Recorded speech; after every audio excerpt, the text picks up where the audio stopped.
Hi, my name is Alexandre. I'm a senior 3D software developer at SideFX Software, and today we're going to take a look at the new MPM solver inside of Houdini 20.5. But now, let's take a look at this short clip showing you what you can do with this new solver.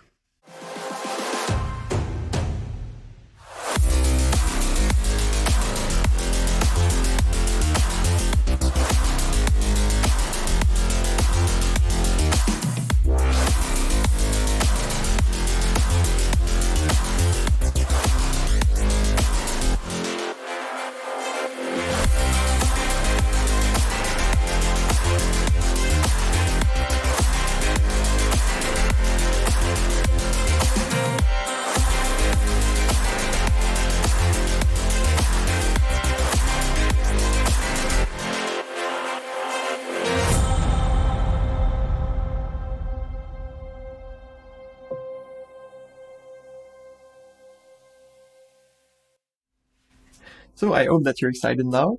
By the end of this masterclass, you should be able to do all of those things. You're going to be provided with all the material to do so. And this masterclass is going to be divided into 4 sections. So first section, we're going through the theoretical side of things about MPM. Then we jump inside of Houdini and we look at the nodes that we have available to us. And then we're going to go through all of the examples that you just saw in this clip. And then we look at the tip and tricks and usual troubleshooting regarding MPM. So let's jump into the first part. So first thing first, MPM is very close to Flip. In fact, MPM is an extension of Flip to solid mechanics. So when you look at the data structure, those are very, very similar. So you will get like this blob of material, what you see in yellow here, and you scatter some points inside it. Those points are going to sample and track what is happening with the continuous material underneath. Then those points are transferring data to a background grid. After that, there are some calculations done on that grid. Then the result of that calculation is brought back to the particles, and the particles are finally advected forward in time, and there are some other calculations done on them. If we compare Flip and MPM with something like Vellum, Grain, and position-based dynamics, there are some clear differences. So with grains, you expect all of the particles to be like discrete particles that sit on top of each other, and you expect to see some collisions between each individual particles. With MPM, you have like a continuous material and you have sample points. So points that are there only to track what is going on with the continuous underlying material. So for example, with MPM, if you have 2 points completely stacked on top of each other, this is not an issue. It's only like a waste of performance because you have 2 points doing the exact same task of tracking the same bit of material. But those MPM points, they are not like bits of the material. They are only there to observe how the material is behaving. Here we see the grid representation with the particle on top of them. And then if we go to the meshing step, so let's say, for example, that you just take your points and you use them as, you use their radius to just like create a sign distance field based on the particles, you can get this kind of gap, okay, between 2 points. Let's say this is a frame at rest, but you still have this gap between the material. So you might think that this is an issue of MPM. But in fact, when we look more closely at this particle transferring data to the grids, we see that it's transferring not only to the nearest voxel, but also to some voxels that are more further away from it. So here in the grid representation, if we look at those 2 points, they are both actually sending information to this voxel and this voxel, and they are both tracking what is happening with this bit of material. So if this mass is not too important, and if the gravity force is applied, but the material is so stiff that the volume here cannot be compressed in any way, then it makes sense for those 2 particles to get closer together. And then when you mesh, you see this gap, but this is not a problem from MPM. MPM is doing exactly what it's supposed to do based on the material description and how it's supposed to work. Doesn't mean that you cannot fix that. If you, by default with MPM, you get the size of each particle is half the size of a voxel, okay? But you can play with the grid scale and reduce the grid scale so the voxels get closer in size to the particles. And this would help with this kind of issue here. So if we compare MPM to FEM now, MPM supports solids, so it will support both elastic and plastic deformation.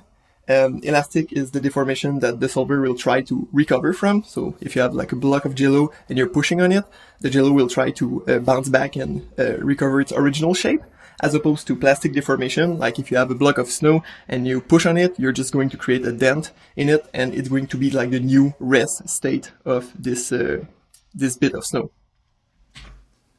When you do material that actually fracture, with MPM, you have just a bunch of points that are nearby to each other, and this has a very different look compared to tetrahedrals that you would get from a FEM simulation.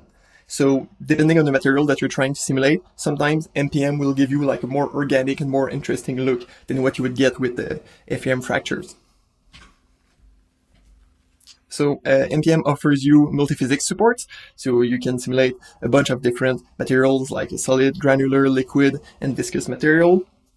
They are all interacting with each other. You have two-way coupling between all of these, so you don't need to pick and choose like what material is going to influence the other. They can all interact in the same environment.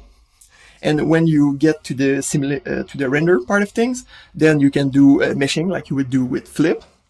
You can also do point instancing where you use all the material like the MPM points and you just copy geometry onto them.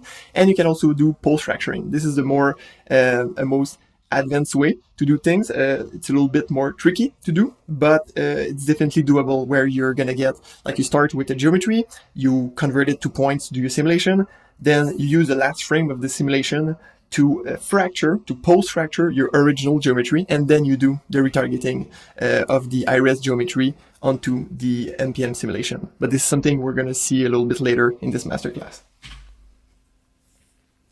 So as I said before, we have many constitutive models that we call behavior, which describe the different material types that you can simulate. So you have chunky for like snow and soil, elastic for jello and rubber, there's liquid, behavior, viscous, and sandy. So many different materials to pick from.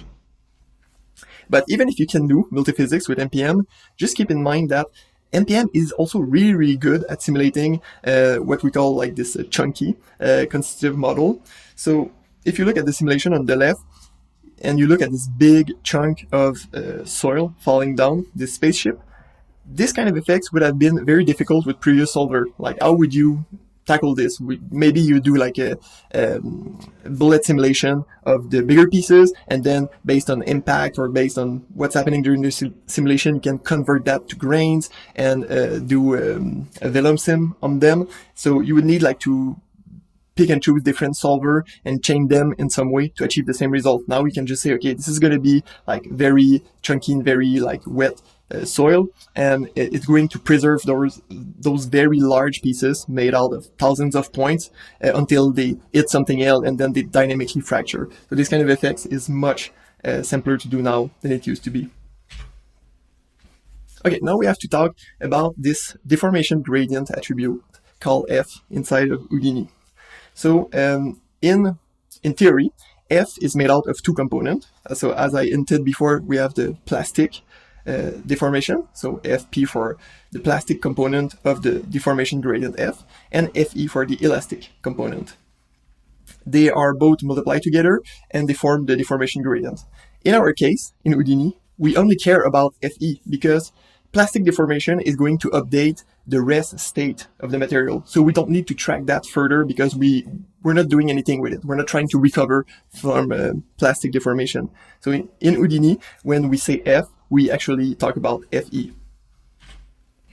And the pros of this attribute are mainly that it captures a lot of things. So you have rotation, scaling, and shear all captured into this 3x3 matrix. It can also, like if you don't need the scaling part of it and the shearing, you can compress it down to a quaternion of 4 float to make it smaller on disk.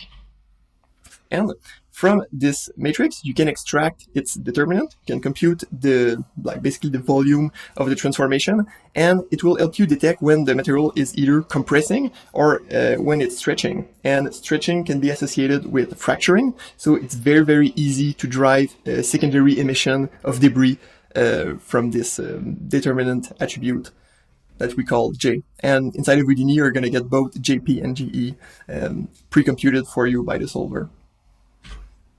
one con, the main con of this attribute is basically the size. It's a 3x3 matrix, 9 float, so if you have millions and millions of points, it's going to be pretty heavy on disk to cache that every time. But when we go through some practical example, we're going to see ways to get around this. Okay, so let's now just try to visualize this deformation gradient a little bit. So this is a non-rigid transformation with some rotation, scaling, and shearing. This is something you're used to see in Houdini pretty much everywhere. If we do a small MPM simulation of points falling, you can see that if we inspect the deformation gradient on this simulation, you can see like the very nice rotation of the points sliding onto this collider. So you basically get this for free. So that's why I was saying earlier that if you need to render this simulation, you can just instance geometry on it. And you don't have to do any kind of trickery based on looking at the p-scale of the point and calculating how it's traveling to set its rotation. The rotation, scaling, and shear is already present on each point, and you can just copy to points and get nice results from it. So how is this deformation gradient split into this plastic and elastic component? So if we look at this 2D example of a deformation gradient, at the moment it's setting at it's at rest space, so there's no like deformation applied to it, and you can see we have this critical compression and this critical stretch points on the x-axis. Now if we apply a force on it coming from the right and we push this axis on itself, so we compress the x-axis, you can see that we're past this critical compression point. And what it's going to do is all of this deformation happening here is going to be considered as plastic deformation. So all of this is being thrown away. So it's not being like maintained and tracked by the solver because we're not doing anything with that. We're not trying to recover from it. But here, the distance between this point and this point, this is the elastic part. So from on the next time step, the solver is going to try to recover from only the deformation happening here. And this is going to be our new deformation gradient. Those two things, critical compression and critical stretch, are user-defined parameters that you're going to set yourself, and it's going to greatly influence how the material is going to behave elastically or plastically. But we're going to see more of that later. So with MPM, we do explicit integration, which means this requires a lot of substeps. And this is not necessarily bad news because it will allow the collision and the dynamic friction to be very, very accurate. The substepping, so the amount of substep per frame, is completely dynamic, and it will depend on speed, stiffness, resolution. All of that stuff is going to drive how many substeps are required per frame. As a user, you have two parameters that you can control to influence that. You have the CFL condition, which you should be used to, and the material condition, which is new for this solver. There's also always a min and max hard limits that you can set. So let's say, for example, you never want to go above 100 substeps. You can set a hard limit to that. But just keep in mind that if the solver requests 3,000 substep, 300 substep, and you clamp it to 100, for example, this might lead to instability because there's most likely a good reason for the solver to request 300 substep instead of 100. So here, just a little recap of the CFL condition. If we have a particle that is traveling in space and it's trying to go from that point to that point, and let's say you have your CFL condition set to a number higher than 1, maybe that this particle is allowed to do like 2 voxels in one go. So within a single time step, it's going to be able to travel from this point to this point. And this is usually something that you want to avoid with grid-based solver like that. This will either lead to instability or just bad solves that are not going to be very physically accurate. As opposed to this, when you have a CFL condition smaller than 1, then your particles are prevented from traveling more than the width of a single voxel in each time step.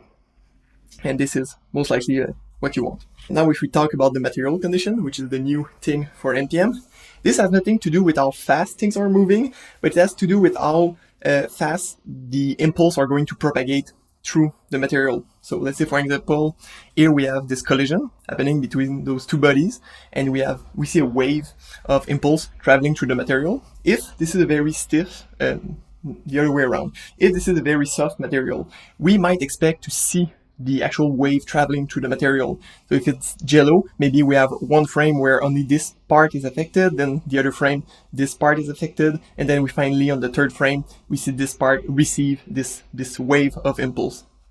But for very stiff material, you expect this whole body to move as a single unit, right? So within a single frame, you need this impulse to propagate all the way from this end to this end of the material. So this material condition is going to work this way. It's going to look at the material description. It's going to set like how fast this wave has to travel through the material, and it's going to drive the number of substeps such that the wave can actually travel the proper distance based on the material. This also means that if you double the resolution, so if you make the voxel twice as small, then you need twice as much substeps, because on a single substep, the single voxel can only transfer data to the nearby voxels, and then your voxels are now twice as small. So you to travel the same distance in the world unit, you need twice as much substeps. So this is just something to keep in mind. And now just another example to drive this point home even further. Let's say we have this 2D deformation gradient. We have a force coming from the right. Here we get material inversion on the x-axis. This is definitely something that we want to avoid. For all types of material, this is going to be a huge problem. For even like soft material like jello, this is not going to work well.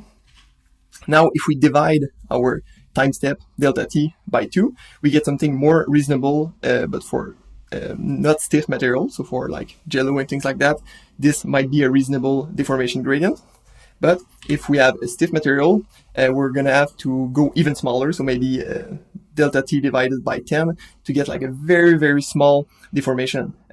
Because if we have stiff material with that amount of deformation, the reaction from this deformation on a stiff material will most likely lead to instability. And this is something that we want to avoid. So just by default, if you set your material very stiff, the solver is going to make sure that only small amount of deformation is allowed. So as I hinted multiple times, MPM will support stiff materials like concrete and metal.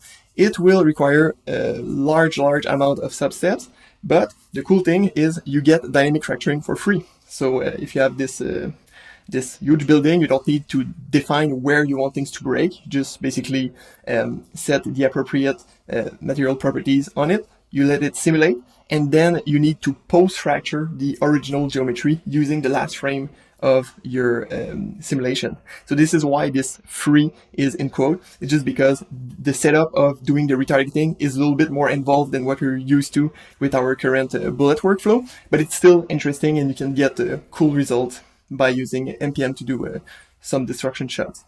This is also something we're going to cover a little bit later in this masterclass. Fortunately for us, the solver is all written in OpenCL, so it can run both on CPU and GPU. It is recommended to run on the GPU, but just know that you're going to be memory bounded, which means that what is going to prevent you from going further in resolution is really going to be the amount of VRAM that you have on your graphic card. So just if you have access to graphic cards with more memory, this would be something to consider for this solver. The background grids are using NanoVDB, which is sparse by default, so that's great. And the rebuilding of this background grid is currently by default done on the CPU, just to give you as much memory as you can on the GPU to scale with more particles and more voxels. But if you want, you can also force this NanoVDB rebuilding on the GPU, but it will limit a little bit the amount of resolution that you can do. So that is all for the theoretical side of things of MPM for now. And now we're going to jump into Houdini and look at the nodes that we have at our disposal.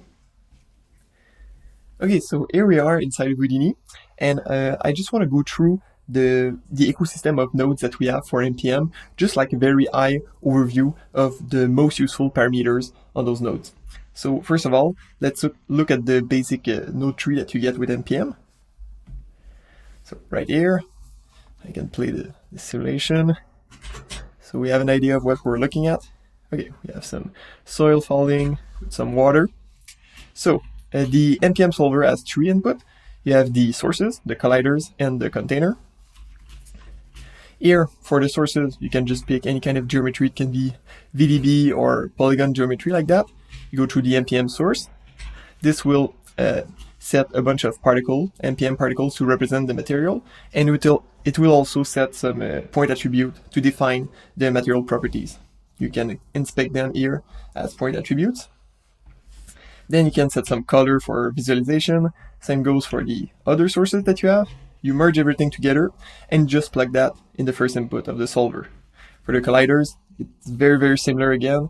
It can be a polygonal geometry, it can be VDB. You can just plug that into the NPM collider, merge everything together, and feed that in the second input of the solver. For the NPM container, one thing that you can notice, you have this link here from the container to all the other nodes. And this is because this node is not only setting like the spatial boundaries that you might want to add, but it's also setting the start frame and the resolution of the simulation. So all of these nodes, so the colliders and the sources, they need to be aware of the resolution of the sim so they can properly fill the geometry with points or properly divide the collider into voxels so the correct resolution reaches the NPM solver. So we have two ways to provide this connection between those nodes. You can either just have this dependency link on this parameter. So if I select the collider, you have NPM container. You can just drag the container on here and you have this connection. To visualize this link when you select the node, you can just go to View, and here, dependency link, just show for selected nodes. This is very useful in Houdini in general, so I would always leave that on. But the other way, if you don't like this invisible link, you can just do an explicit link like this. Okay, but I choose, most of the time I will not use this way of connecting the container to the other nodes, just because it makes the network very messy. So in general, I just stick to this dependency link. And we're good. That's all we need. And we get our simulation going like this. If you don't want to set all this up yourself, you can just hit Tab, type npm configure, and you're going to get a lot of example here of what you can do with NPM, a lot of very simple example that outlines many different features of NPM. But the most basic one is this NPM configure.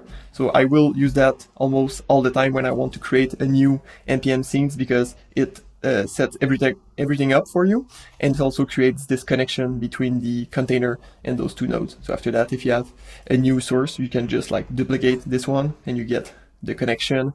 Same goes for the NPM collider. So that's pretty much it for the basic tree. Now I want to visit each of those nodes individually and go a little bit more in depth, but just put our attention on the very useful feature of each node for now.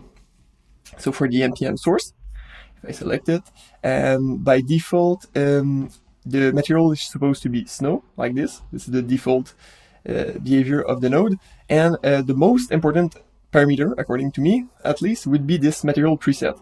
So here, if you are new to NPM, you just pick the material you want to start from, like let's say jello, and then you can further refine the attributes that you're going to set on the points. So if I look at our jello here, we get some cool jello bouncing. If I set it back to snow, it looks like that. I can pick also water, for example, and get this other completely different look. And by default, as you'll see, everything is set to emit once. Okay, so emission type once. This is different. Like, this is what you're going to use most of the time, but if you want to fill a tank with water, you're going to use continuous, and this is exactly our other example here. If I select this, our NPM source now is set to continuous. For the emission type, this is using the water material preset, and now if we play this, we have some water being projected onto that rotating pig. You can also see that we have some initial velocity going in that direction. So on the NPM source, here under initial state, we have velocity that is set to go 5 in the x direction. And another thing that you might want to take a look is this Visualize tab. It has to do with how you see the particles in the viewport. And you have to know that this doesn't influence the solver at all. So even if you make like the spheres super small, or you make them very big, this is not used by the solver. It's only used for visualization in the viewport, and it might also be used in post simulation when you do meshing and things like that. You're going to use the p-scale to build your sign distance field from those particles. But yeah, just keep in mind this doesn't affect the behavior of the MPM solver at all. So that's the high-level overview of the MPM source. Let's take a look at the colliders. So here, the most important parameter would be this, the collider type. You have three types: static, animated rigid, or animated deforming. So first example is the static one. You get this. So very simple collider. You're used to see that all the time with any solvers. The other one is this animated rigid. So let's say you have static geometry, and then you have rigid transform applied to it, like so. Here, if you set your collider type to animated rigid, you're gonna get something very interesting. So it generates the collider on a single frame, and then it will just provide the appropriate transformation to the MPM solver. And with this information, the solver is able to very precisely interpolate the collider between each frame, and this is going to yield very accurate collisions and friction and all that good stuff. So whenever you can decompose your collider into multiple animated rigid, or if you have like just a single body moving as an animated rigid collider, use this type. It's gonna be your best bet to get good results. In this case, we get this simulation. But sometimes you get like a character, or you have something more organic that you can decompose into a single rigid transformation. Like let's say we have this walking character here. In this case, you go for the last one, so animated deforming. And it's gonna work fine. Like it's less efficient than the other type, but it's not that bad, because when we use this collision type, we're actually doing some interpolation using the velocity field to interpolate the sign distance field between the frames. So it's more accurate than just like jumping from one SDF representation to the next. And last thing I want to talk about is the stickiness parameter. So here you have friction, something that you're used to, but you have this other parameter called sticky. And what it does is, if I set it to 1, by default this is set to 0, but now at 1 you get this kind of behavior where when the collider touches some MPM particles, they are going to stick together. And this is very useful if you have like mud splashing around and you don't want the mud to just slide on top of the collider like it's made of perfect glass. You want things to stick a little bit more. This is really useful. And also keep in mind that this is not bound to 0 to 1. So if you have very fast moving collider, or if you have like a large scene, don't hesitate to bump that up beyond 1. This is going to change how sticky the material is. And same goes for friction. You can set friction to 10, no problem. Okay, so that's it for the MPM colliders. Now the container. So as I said before, this is defining the resolution. It's also defining the start frame, as you see here. And if you look at the result that we're getting from the MPM solver, if I change the resolution here, so if I remove this ×2, now we get more resolution because we have reduced the particle separation. Every time you divide this by 2, you get 8 times more resolution because you're dividing by 2 across all axes. So 2 times 2 times 2 equals 8. So you get a factor of 8 in increase of particles, in increase of voxels. So just keep in mind when you play with this parameter. And you also can define some boundary limits. So if we look at this example here, just going to reset that. So by default, it looks like this. I'm gonna zoom out a little bit, and you don't have any boundaries. the reason for this is because we're using a sparse grid. So this is the background grid are all sparse, so they should adapt to any kind of configuration in space. So you don't need to have boundaries. You can just look at the particles and let them go freely anywhere in the world. But if you do need boundaries for optimization purposes, or if you just need some kind of a collision geometry somewhere to bounce off the particle, you can activate that and say, okay, I want my walls to be closed, and then you see the boundaries. And now if I hit play, the particles are going to be stopped by the wall and just bounce off. You can also set that to delete. So it's going to kill the particles, and you have some cool visualization to know that this wall is in delete mode. And if you want more granular control, you can skip that and go per plane, right? So this one can be close, this one close, and this one delete. So what it's going to do is that those two walls are going to bounce off the particles, and this plane is going to delete them. Just like that. So it can be useful if you need more precision and more control. Now to the MPM solver. So if I select the guy and go in the first tab, solver, we have iteration at first. So timescale, this defines if you want to do like a slow-mo shot, you're going to decrease this value, similar to other solvers in Houdini. Global substeps is set to 1 by default, and it's not being overwritten because this is the DOP substeps. So how many times the DOP network is going to be evaluated and cooked. It has nothing to do with how many times the MPM solver is going to run, right? So this is something that we're going to see a little bit later on. But yeah, the MPM solver is going to run a lot more times than just one. But if you are using the dive target that I'm going to show a little bit later, then if this dive target needs to be evaluated more than once, or if you do continuous emission and you don't want to see any stepping in your sourcing, you can increase this value. But by default, this default of 1 is perfectly fine. Now, those two things, CFL condition and material condition, those are the two things that I talked about in the first section, that are going to influence how the solver is dynamically defining how many substeps are going to be performed per frames. So at the moment, this is the most permissive setup. So it's trying to go for the lowest number of substeps. So if I run the simulation like that, I get this. And now if I go to the details attribute, you're going to see that we're running at 46 iteration. So 46 substeps per frame, 46 MPM substeps, and not DOP substeps. Now, if I decrease this value, so I make it more aggressive, so remember this is looking at the speed at which the particles are traveling. So the solver now is going to be it's going to allow less travel in grid space. So this should increase our substep count. So if I rerun the simulation, now we're running at 52 substeps.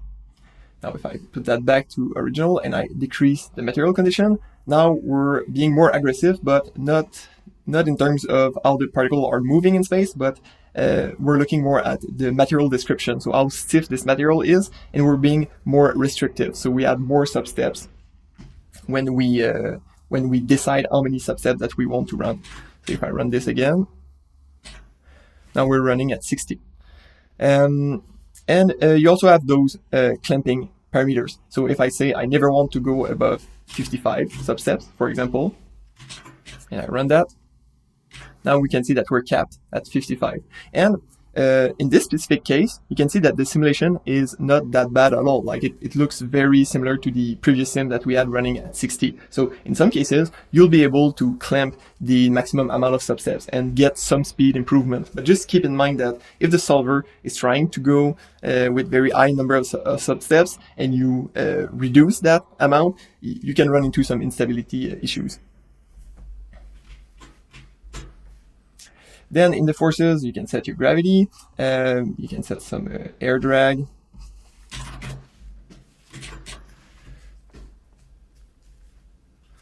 Like that. You have a built-in ground plane, this green thing. You can change its position. Maybe we move it up a little bit. You can change its up vector.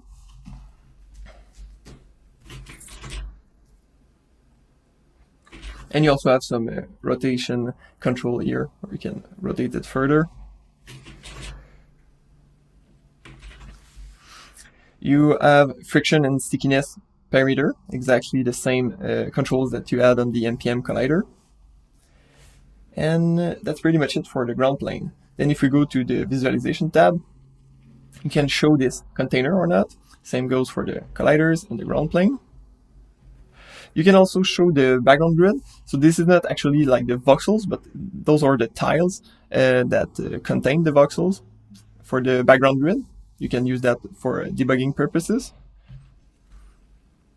And finally, you can also look at some point attributes on the particle. So at the moment, we're looking at the plastic component, in fact, the determinant of the plastic component of the deformation gradient, JP. This is the attribute that is very useful to trigger secondary emission, but we could be looking at other scalar attributes like speed or other things. And finally, we have this output tab where we define the kind of attribute that we want coming out of the solver. So as you can see, this deformation gradient F, that was this 3x3 matrix, it's turned off just to make your cache smaller. So if you don't need the deformation gradient, just don't cache it, and things are going to go a lot smoother. You have this affine velocity matrix. This is also a 3x3 matrix. I wouldn't recommend outputting that because this is more like a technical attribute internal to NPM. If you're interested in how NPM works, you can look at it, but it's not really expected to be used in a production context. Then you have your velocity, you have your GP and GE, so determinant of the deformation gradient, plastic and elastic, p-scale, ID. This is not something I talked about, but there's a way to do pin constraints on the points, so they track onto an animation or they are fixed in space. You can output this attribute as well. You can set age on the point, and you have this source name. So all of those source node, NPM source, if you look at the point attributes, it's going to pick up the name of the node and set that as an attribute. It can be useful post-simulation if you want to segment your sources and treat them differently for meshing. So by default, this is being exported, and you have here a list of other attributes that you can export. For the details attribute, all of this is very light, so I would just keep them always on. It's not going to make your cache any heavier. We have our subset count, and we have other attributes that can be used for meshing. So the size of a voxel, dx, we have the grid scale, and the particle separation. So as you can see, the voxel size is exactly this multiplication. So this is a factor of how you multiply the particle separation to get to the voxel size. And then that's pretty much it. The last thing, last but not least, is the dive target. So I'm just going to reset the ground plane, something more sensible. Now if I double click on it, I can do like pop force and add this pop node here and put some crazy noise on it. If I go back up and hit play, we should have some crazy noise going on. Cool. So now we're done with this quick review of all the NPM nodes. We've just skimmed over them to look at the very high-level parameters. Now we're going to dive into more involved practical example and look at other attributes, but more in context of shots that are closer to what you would see in production. So here we are inside of Houdini, and as you can see, we have all the setups for all the scenes that we saw at the beginning of this masterclass. And they are very, very similar to each other. So we're going to go through them one by one, but as you get used to the first setup, you're going to see a lot of similarities between all of them, and you will be able to appreciate how easy it is to set up those scenes with NPM. So before we jump into that, I just want to show you one thing. So this is something I said before, but you can always, before continuing onto those more advanced setup, you can just type npm config at sub level, and you're going to get all of these examples that you can learn a lot of things from. So you could look at them before jumping into the next part of this masterclass, or you can just follow with me and look at them later.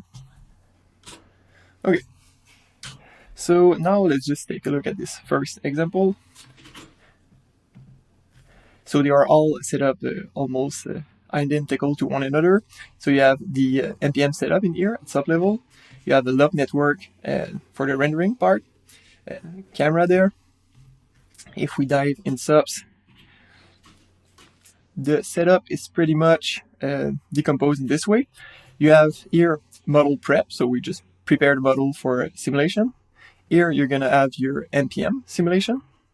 After that, we convert that, well, we create a SDF representation of the MPM simulation for secondary debris and meshing for rendering. Here we build our snow representation for the rendering. Here we generate some points to do secondary emission. This is the secondary simulation part. This is just like a simple pop network like we're used to. And those nodes at the end are pretty much just preparing the geometry for being passed to Karma for rendering. So this setup is almost identical everywhere. Here, this node is also present across all setups, and it allows to reduce the resolution so things are more interactive in the viewport and things can run a little bit faster. So there's like a multiplier of 2 apply here. If you want to get like a full resolution as what you were seeing at the beginning of the masterclass, just set that to 1 and everything should be full res. Okay, so for now, in this example, we have this mountain, and we want basically to have like a slab of snow that will detach from this area here and that will fall down. So the two things that we need is we need a collider representation of this mountain with this part carved in, and we need the carved area as a separate geometry to do the emission, which is this part here. Okay, so now those are two SDF, but it could be a polygonal geometry or it could be something else. So let's take a look at the colliders first. So we display this. You can see that we have like a very fine pattern, like some lines here on top of the collider. This is because we have another collider, which is this guy here. And you might be asking, okay, why are we having this as a collider? And the reason is, at the moment, MPM doesn't support varying friction as an optimization. So if you want varying friction, you can just decompose your collider into 2 VDBs and set different friction value. So in this case, we just take this one, and we're gonna set the friction to 0.15. So it means that when the snow is going to slide on top of that, it's going to gain momentum, it's going to not be slowed down that much, and it's more going to slide down. But when it hits these parts, like these regions, then we have the friction set to 1. So it's going to stop the snow a lot more and make it roll downhill as opposed to just sliding. So having the collider of the slope decompose this way is going to add more variation in the way the snow is traveling downward, and it's going to be more interesting. So this is the kind of the act that we're doing here. Those two things are getting merged together and passed to the solver. In terms of the source, as I said, we use this slab. We go through the NPM source to generate the material points there.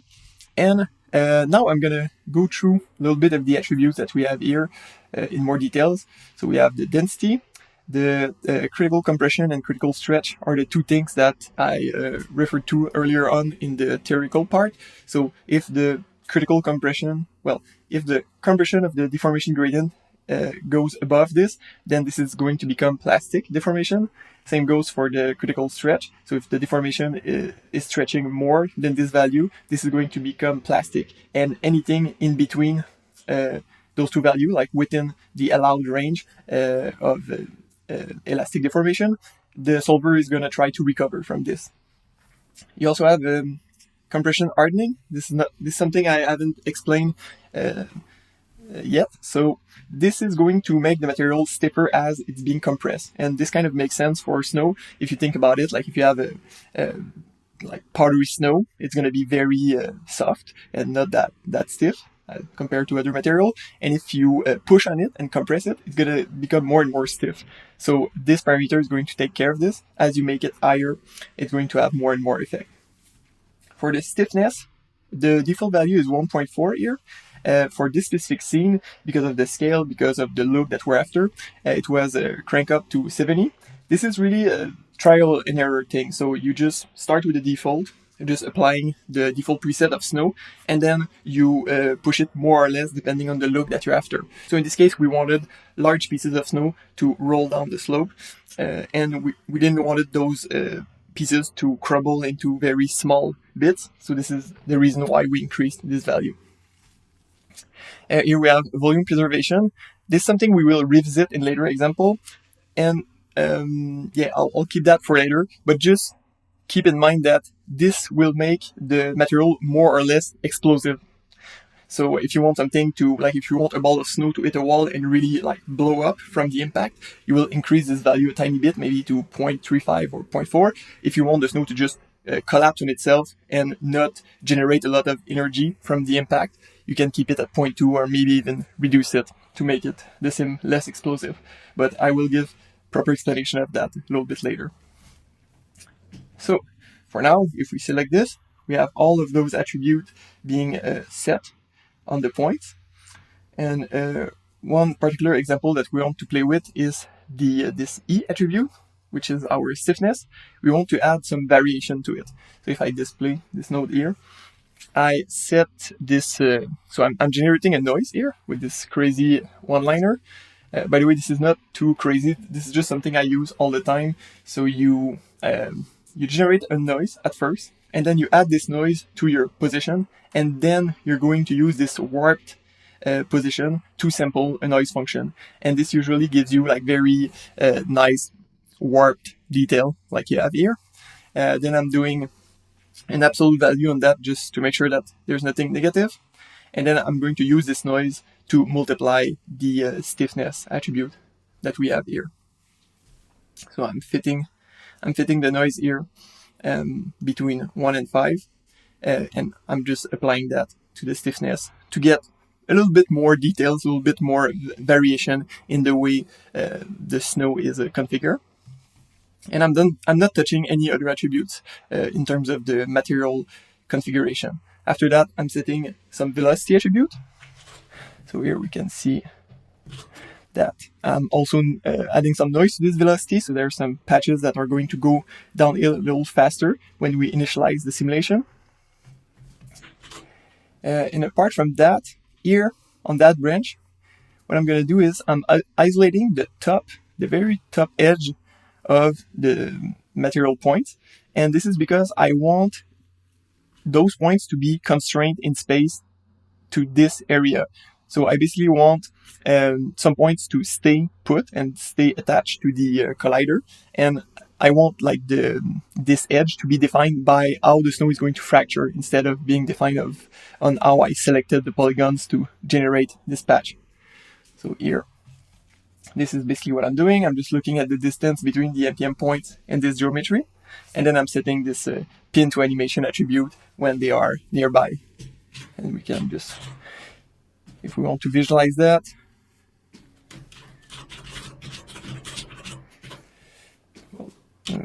like this.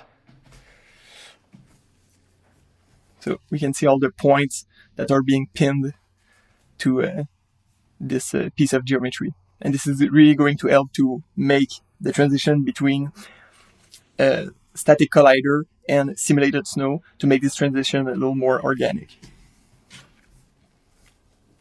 Okay, and apart from that, I don't think there's anything else that was changed. If we select the solver on the solver tab, yeah, there's nothing changed. We're just removing the ground plane.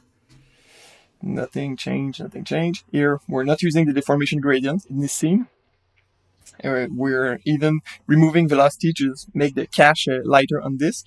We're also removing this pin to animation attribute. And for the domain, we're killing all the particles that are going too far away from the mountain. So we're using this mountain bounding box as the domain. And we're killing everything that is going off. So from this setup, we're getting this simulation here. Here we're looking at our JP attribute. So you can see that everything that is in red is breaking and stretching, and everything purple has preserved the volume that it has at the very beginning of the simulation, so not breaking. And usually want some kind of balance like this. Like at the moment, it seems like there's a lot of things fracturing, but yeah, you basically want to preserve a lot of these big chunks as they are tumbling down the slope, and it will add cool variation to your simulation. From that point, we want to generate the collision representation of this geometry. So we're merging the simulation there, computing the velocity because we don't have it anymore. And then we generate a VDB from the particles. On this VDB, we want an SDF, and we also want the velocity field to be calculated. And in terms of the resolution of the VDB, I'm just fetching the particle separation, the detail attribute on the cache, and then I'm dividing that by 1.51 because this node expects the voxel to be 1.5 times smaller than the smallest p-scale for this to work. So if you want like good quality sign distance field representation, you can just divide by this value, and it should give you a good balance between being very heavy on disk and being very bad in terms of quality. Then we split both things, so SDF on the side and velocity on the other. In this case, it's not like flip where you really want things to be like super smooth and you want things to look like a liquid. In this case, we still want some level of granularity on the snow, but not that much. So we're doing some operation, some reshaping on it just to get it a little bit more smooth, but not as much as a liquid. So some dilation here, some smoothing. After that, we rebuild the SDF. This is not something I do often, but sometimes you get a lot of pockets of empty space inside of the SDF. It makes it very heavy to cache on disk. So rebuilding will by default get rid of those holes inside of the SDF. And yeah, it can save you some disk space. And on the other side, I'm just downraising the velocity field, making it not visible. And I'm merging both grids and caching that. So here we have our SDF representation. That is good. And after that, we want to build the geometry that we're going to render as the snow. So for that, we're going to use this SDF, but not directly, because we got rid of a lot of information by just creating this SDF. We want to bring back a lot of the density variation that we have from the point distribution. So again, I'm going back to this MPM simulation, creating the VDB with the appropriate res that we had upstream. Then I'm rasterizing that to a grid. So this has a couple of advantages. We have cool variation in the density now, because where you have like a lonely point in space, it's going to be very low density. If you have like a lot of points that are being packed somewhere, it's going to increase the density. So this is really good, but it's also very fuzzy. Like at the moment, we can't really see it from the viewport, but the edges of the snow is going to be like very, very fuzzy. And we want some places to be more defined than other. So for that, we use our SDF, convert that to fog, rename it. Well, we just isolate the surface basically.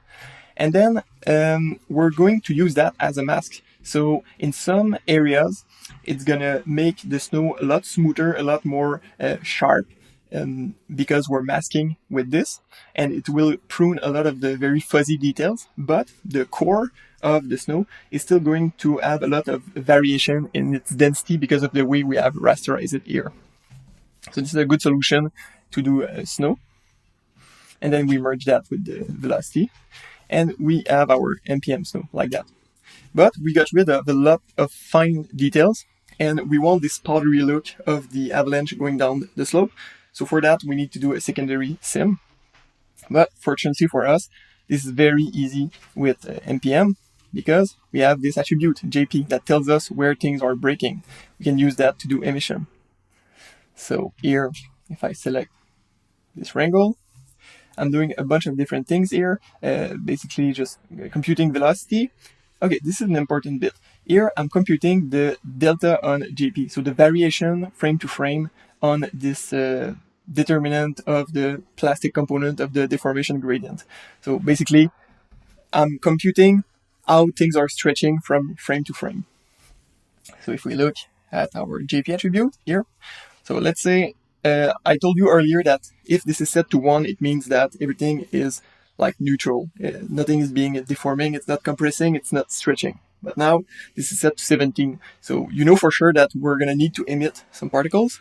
But if it stays to 17 between one frame and the next, it means that we're still static, right? Like we are sticking to the 17 level of stretching. So we only want to emit when we're going to go from 17 to 18. So for that, we compute the difference between those two. So the previous frame JP and the current frame JP.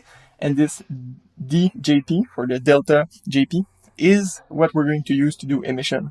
So from here, I'm just pruning low delta JP. I'm pruning slow particles. And here I'm also pruning all of the particles that are too far away from the surface. Let's say you have a surface. So this is some snow. This is like a fracture in the snow.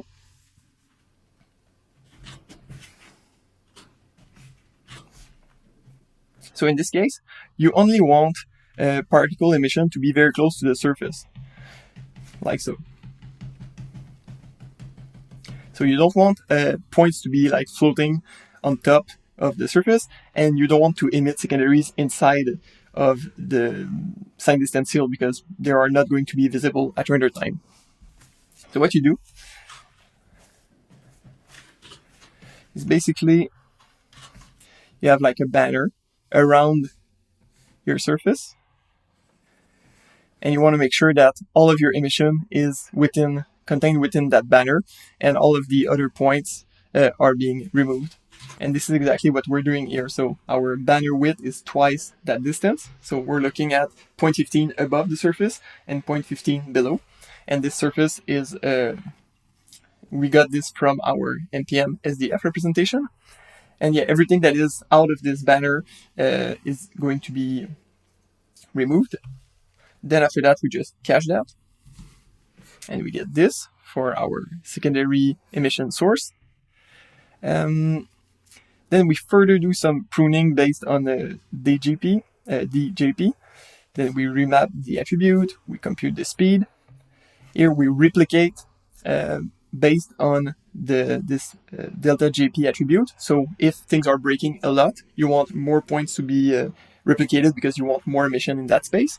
And if things are moving fast, you also want more replication. So here we replicate based on speed, because we're spreading those points along their velocity vector. So if the velocity vector is very long, you want more points to cover more ground.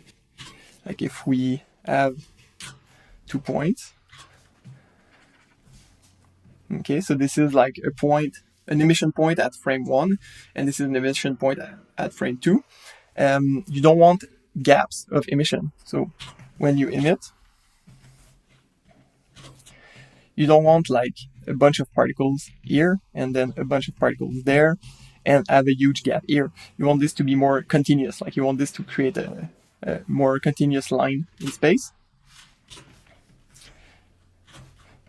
You would want something more like that.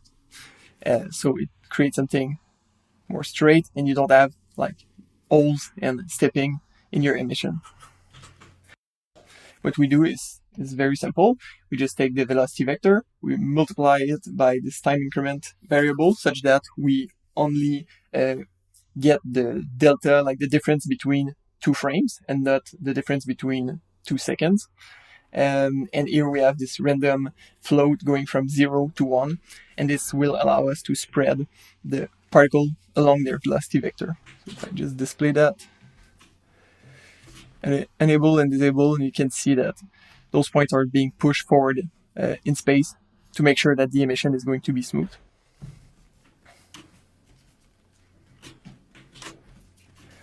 Okay, and that's it for the preparation of the secondary emission. Then we do our secondary sim, and here I'm not diving into the details of this node. Everyone is doing secondary simulation differently. The only thing I'm gonna say is you have this fast SDF collision here. You don't really need to use that, so you can just do like a static object like this and completely disable this node, which is probably too complex for no reason. The only thing I'm doing here, I'm computing like the relative density of the point cloud. This is something I call packing here, point packing. And if we look at the result, so this is our simulation. Okay, so when the points are very densely packed together, it's going to be more on the red side, and lonely points that are floating, separated of the rest in space, are more on the dark purple side of things. And I'm using this attribute to add more or less wind. So when you have a lot of density, a lot of points packed together, I want those points to not be affected by wind that much. And when you have lonely points floating in space, I want them to be affected a lot by the wind. And this adds some nice variation in the simulation. So that's the only thing. But for the rest, it's fairly straightforward pop simulation.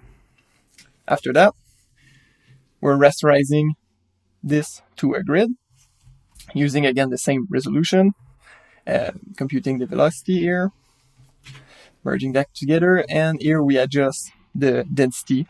This multiplied by 50 just comes from trial and error, so you look at your result in Karma and you just tweak this value until you get the right look. And here we merge both our MPM snow with our secondary emission, using this maximum operation.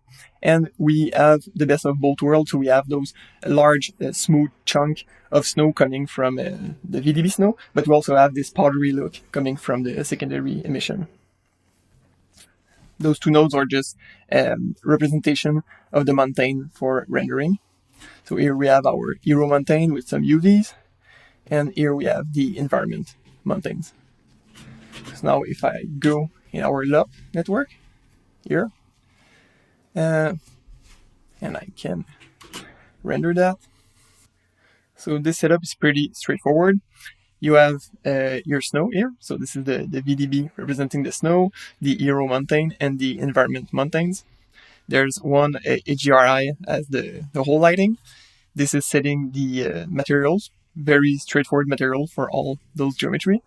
Here we import the camera, and this is all going into this Karma node. We're using XPU at the moment, and this is what we get. Okay, let's now move on to the second example, the rally drift example. So again, the structure is very, very similar. We just have a little bit more prepping happening here. This is all the geometry preparation. This is our MPM simulation. Then we do our meshing, prepare the points for secondary emission. We do secondary emission, and we do the final preparation of the geometry for the rendering. And this is mainly like the set, not really the MPM points being remeshed. Okay, so let's start from the top. I'm not going to go through all of this, but I just want to let you know that this is the geometry that we are using for the ground. So it's mainly like just dirt, soil, and we have some car tracks here to make it look like it's a rally track or something. And we have an animated car here. So we have this car coming in and drifting. Just so you know, all of this is being animated inside of Houdini with the suspension and everything. It's really not as fancy as the car rig, but it's just a fun procedural way of animating a car in a simple fashion. So if you want to take a look, it's all there. Then after that, we're basically trailing the car, to see where it's going. And after that, we're splitting the ground geometry into two separate parts. So the first part is going to be the collider. So we have removed this part where the car is coming in, and we have separated this out because we want to simulate this and keep the rest static. From there, we're also adding additional geometry. So we're scattering a bunch of points on top of the mud, and this is going to be more stiff pebble-like material. And we are also adding some muddy water on top of the soil. Again, I'm not going into too much detail on how this is being done. This is very like usual Houdini SDF kind of manipulation, so you can look at the tree upstream to get more information. And here, I'm going back to our soil that we're going to simulate. We're basically splitting that in two again, because we're going to use two different constitutive models, two different material description to simulate the soil. So this is going to be like one part of this split, and this is going to be the other part. Those two nodes are being object merged here, and this is where we're doing our NPM simulation. So first I'm going to start with the material here, material sources. So this is going to be our stiff mud. If I go to the first frame, we can actually see our NPM particles. Keep in mind, again, this is half the resolution of the high-res version of this scene. If you want the full resolution, you have to set this back to 1. But for now, for interactive purposes and speed, we're going to stick to this. So here, we're just going to pick the mud preset, and that's it. There's nothing changed here. This is just like the mud preset for this. And then the other part of the soil, this, we're going to use the soil preset, I think, yeah. Soil preset. And again, just this is the soil preset as is. There's no change here. For both cases, like for both the mud and the more chunky soil, we're going to modulate a little bit the attributes. So in this case, this constitutive model, it has some viscosity. And in fact, I'm going to explain a little bit those two parameters first. So stiffness and volume preservation, this is the same thing as we had with the other, like with this chunky constitutive model. But now we have, with this one, with the viscous constitutive model, we have viscosity and plasticity. Viscosity is bound between 0 and 1, so there's no point in setting that higher than 1. 1 is going to be like very, very, very viscous, like almost like a solid. And 0, it's almost behaving like water. Then you have plasticity. In this case, plasticity behaves in a way where as the material is being deformed, it's going to hold its shape. So this is very useful, like if you want to create like a cone of soft ice cream. Also very good for shaving cream, things like that, where it just like emits a pile of material and you just want it to hold in place. You can play with this plasticity setting. In this case, we want just a tiny bit of it for the mud. And this is not something we're going to modulate here. Here we just want to add some variation to the viscosity to get more details. On the other side here, we do the same thing, but with the E, so with the stiffness, because we're using a different constitutive model. When we use a chunky constitutive model, it make more sense to act on the stiffness and the volume preservation, but mainly the stiffness. But with the viscous constitutive model, acting on the viscosity is going to give us more variation. So those two things together are going to represent our mud. Then if we move here, we have our pebbles, as I said. And here we're doing like a little cheat, because normally if you really want those things, like if we want those points to hold together as one unit, you would need to push the stiffness pretty far. So at the moment we're using the soil preset and we're just multiplying the stiffness by 2. Normally you would maybe use like the concrete preset or something like that, but we don't want the simulation to be super slow. And at the rendering stage, we're only going to copy geometry on top of each point. So we don't really care if this pebble like fracture in the middle, because on one side you're going to have some points with some geometry and stance on it. And on the other side, you're also going to have like separate geometry, and it's not going to create any kind of stretching or any weird artifact. So for that reason, we just stick with a more conservative stiffness, and we know that the simulation is going to go through faster. Then for the liquid, so our puddles, we could be using the liquid constitutive model for this, but we want just a tiny bit of viscosity because it's kind of muddy water. So for that reason, we stick with the viscous constitutive model. This is exactly the mud preset, but we are removing some of the viscosity to make it more like water. Then we have some color just for visualization, and we have that. So we have all of our different materials here. In terms of collider, we have our ground. we really want materials to stick to it, so we're cranking up the friction and the stickiness very, very high. And we're also doing the same thing on our car. So friction not as high, but we really want, like if there's a bit of mud touching the car, we really want this to stick to the car. And here, this is very important to also use the animated rigid and not deforming. Our car can be separated into multiple colliders. So if I just play this animation a little bit, and we go closer. So you can see the individual bounding box for each of the VDB. And if I play this, you can see that the tires are actually being transformed frame per frame from a single SDF. And this is exactly what we need if we want the mud to be splashed in space with very, very accurate collision, very accurate friction. All of the splashing and the details from the mud is going to be generated by this dynamic friction. This is not the kind of detail that you would get if you would just pick animated deforming. After that, we have just a simple box here defining what we want as our domain, to limit the space where we're simming, and we're just going to delete everything that goes outside of those boundaries, like so. In terms of the solver itself,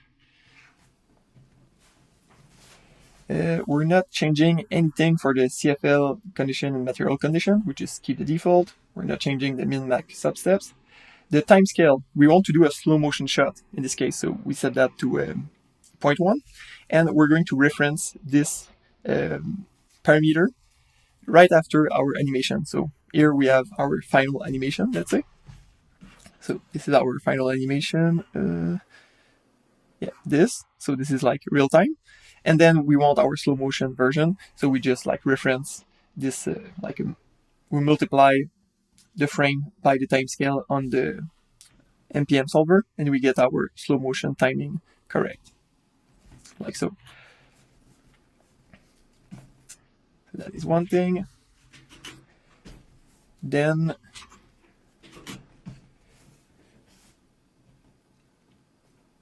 we are simply disabling the ground plane. Nothing happening here. For the output, we output the deformation gradient because we want to instance some geometry on the pebbles, remember? So we need that for the proper orientation of these. We're not caching the velocity, and we're not caching pin to animation, but in this case, it doesn't change anything to have it checked on or off because there's nothing pinned here, so this could be safely ignored. And yeah, that's it.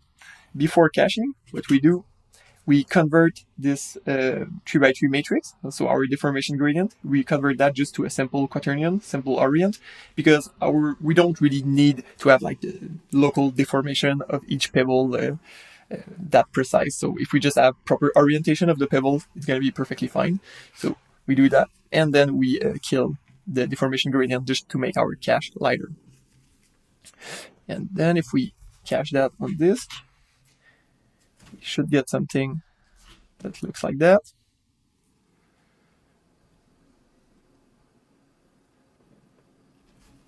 And here we can look at it more in context.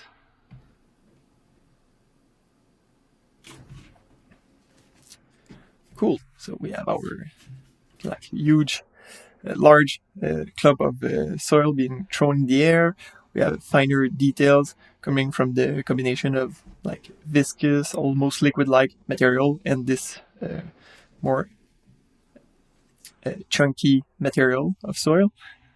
And it creates like a very rich level of detail across the simulation. Then when we're done with this,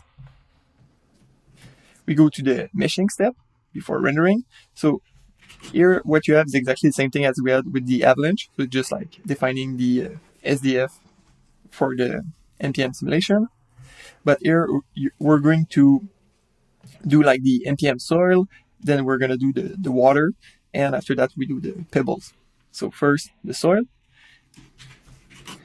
Here we just isolate all the points that belong to both the mud, like the more muddy part of the soil, and the more chunky part of the soil, like those two.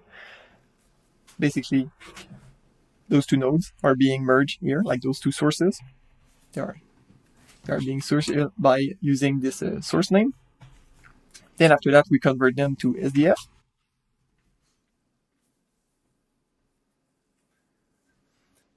Again, if I just dive quickly inside of this node, normally, if you're doing like liquid, you can have this SDF dilate much higher along with this SDF erode. Same thing for this smooth. But in this case, we want things to look more granular, more chunky. We want to preserve more details. So we're going to accept this blobby kind of look for this material. And we're going to keep those nodes set up this way. But just keep in mind that you can play with that and change the look drastically to go more toward a smooth and liquidy look. Then we can convert that to polygons. Here I have a small optimization that can be skipped, but this is just like to prune some of the polygons that are not going to be seen in the render. So I'm just using like the colliders to prune some polygons. Then transferring velocity, transferring rest attribute, and we get our final geometry that will go to render. For the water, we have very similar setup. The only difference is that we're using the particle fluid surface to generate the initial sign distance field. Like so. Then very much the same thing. We're just not transferring the rest attribute because we won't use it at render time. And here we have two representations of the water. The first one being the surface. This is what we're going to use to do like a specular reflection, things like that. And on the other side, we have the volume representation for to get like this nice scattering of the light inside of the water. Here we have our pebbles. Here we're just basically setting, like we're adjusting the p-scale, adding more variation. We're defining an index here. This is going to be used at render time to instance different pebbles on different points. We're adding some variation to the orient attribute. And that's pretty much it. So just making sure that everything's going to look as natural and organic as possible. Here we're kind of building our library of rocks. We can look at it if I do this. So we have this kind of library of low resolution rocks. This is what we're going to instance on the points.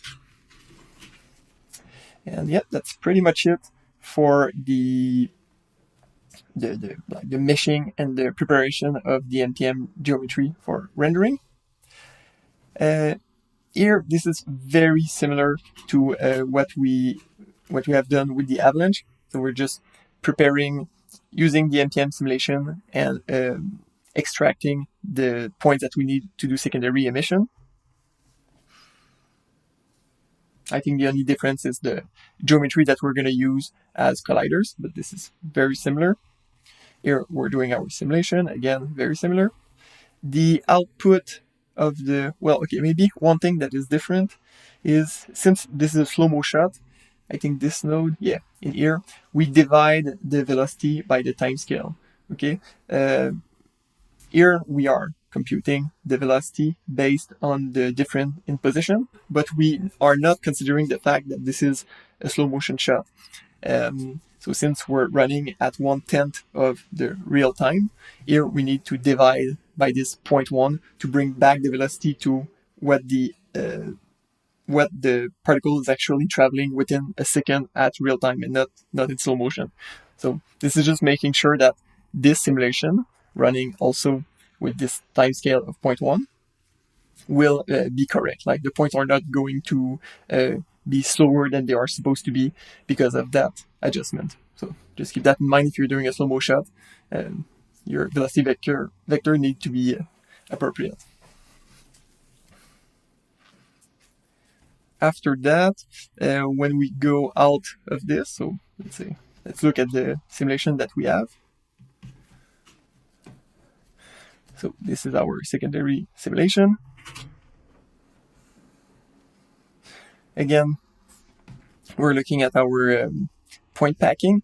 So the points that are tightly packed together are going to be less influenced by the wind, and the other way around for the purplish points. Here we're splitting half of the points to be rendered as soil points, so more like dirt, like brown and opaque points, and the other half is going to be rendered as clear water. And when they are combined together, it's going to create something interesting and add some variation to the secondary sim. And finally, as I said at the beginning, here we just have our final geometry for the environment that we're going to render. So this one is the static soil. We get this to render around our simulation, and then we're scattering a bunch of points on top of it to render as static pebbles, just to bridge the gap between the dynamic pebbles and the rest of the ground where there wasn't any pebbles scattered at the beginning. Now it should be more uniform. Let's now jump into our lock network. Okay, so here if we look at each of the elements one by one, okay. So here we have our dynamic pebbles. So what you basically need to do is you merge your pebbles, like your rock geometry from subs. This is being merged in here. Then you create a collection, and each of those instances are going to fetch in the points, so the MPM points that you want to instance pebbles on them, and they are going to use this collection of rocks to copy the geometry onto them. So you have your dynamic pebbles here. Here we have our static pebbles, like so. Then we have our MPM soil.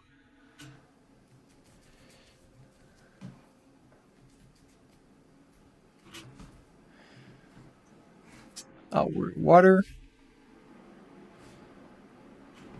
So if I go on the other side,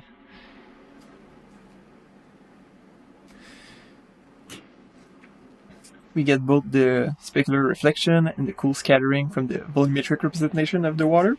And as you can see, for now the water is very, very blobby, but this is fine because, as I said multiple times, this is the half-res version of the final shot. So if you set it to the high-res representation, if you set the red node to 1, then you should get like a much smoother surface here.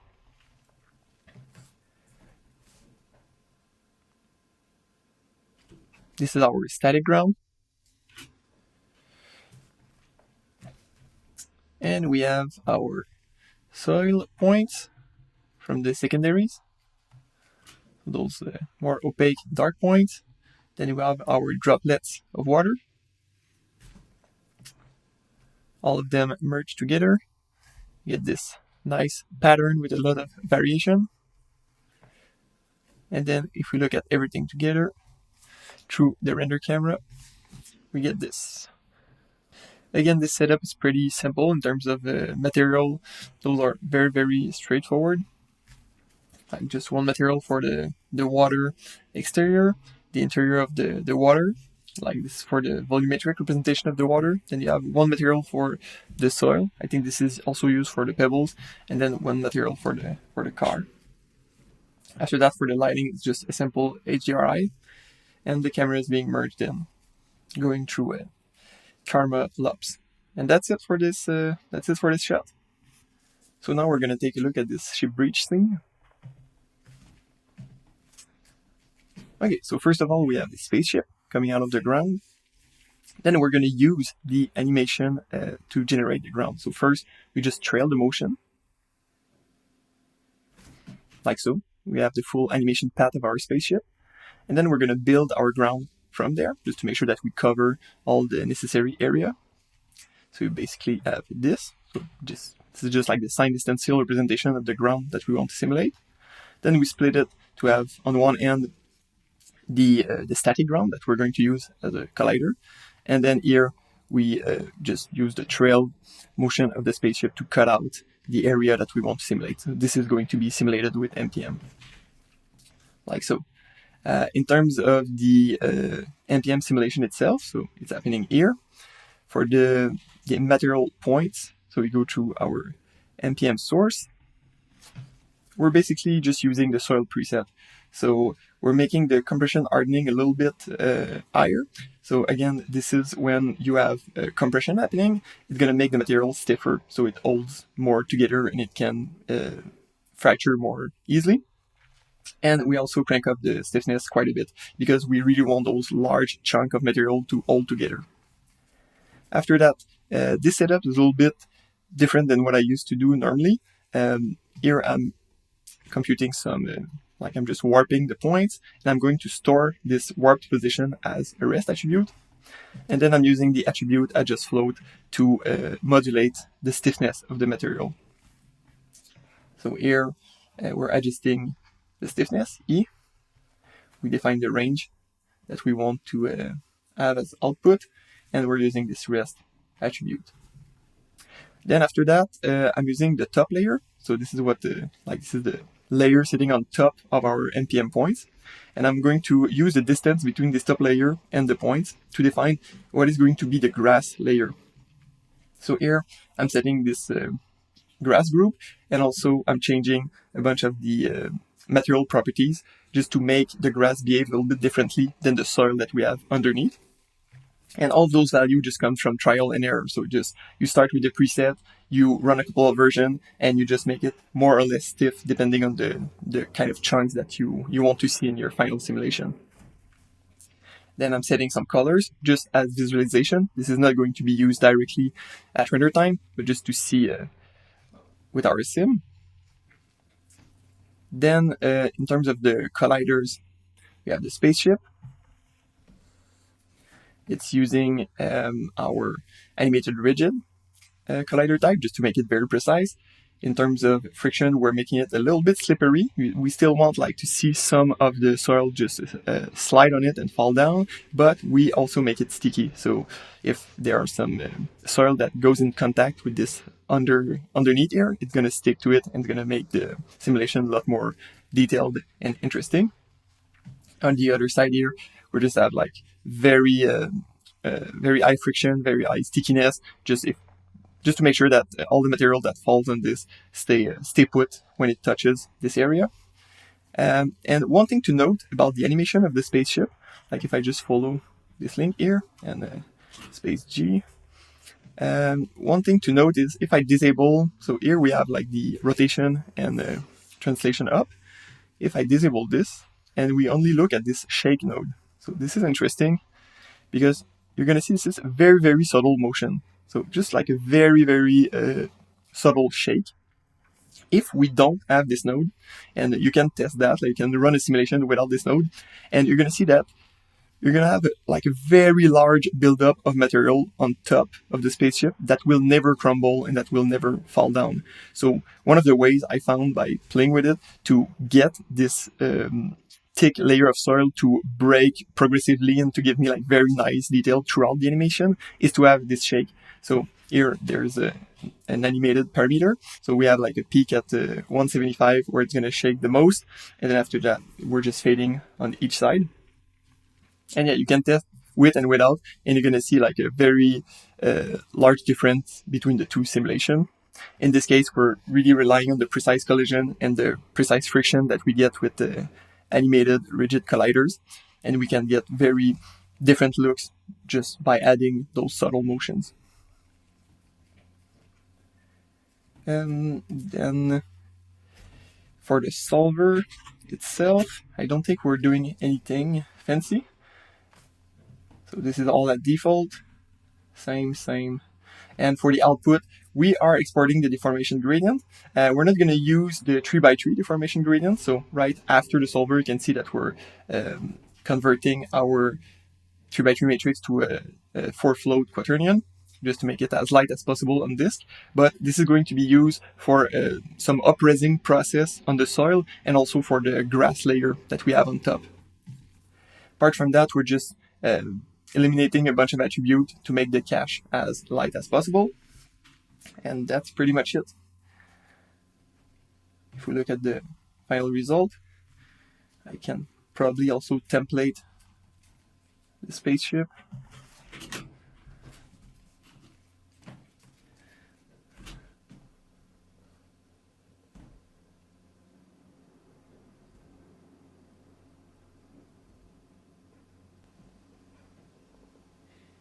And you can see, like if we take a closer look at this piece, this is definitely the kind of large pieces that is hard to keep together with other solver, like solver based on a position-based dynamic. It's very tricky to keep like a very large piece of material like this to preserve its shape before it hits something else.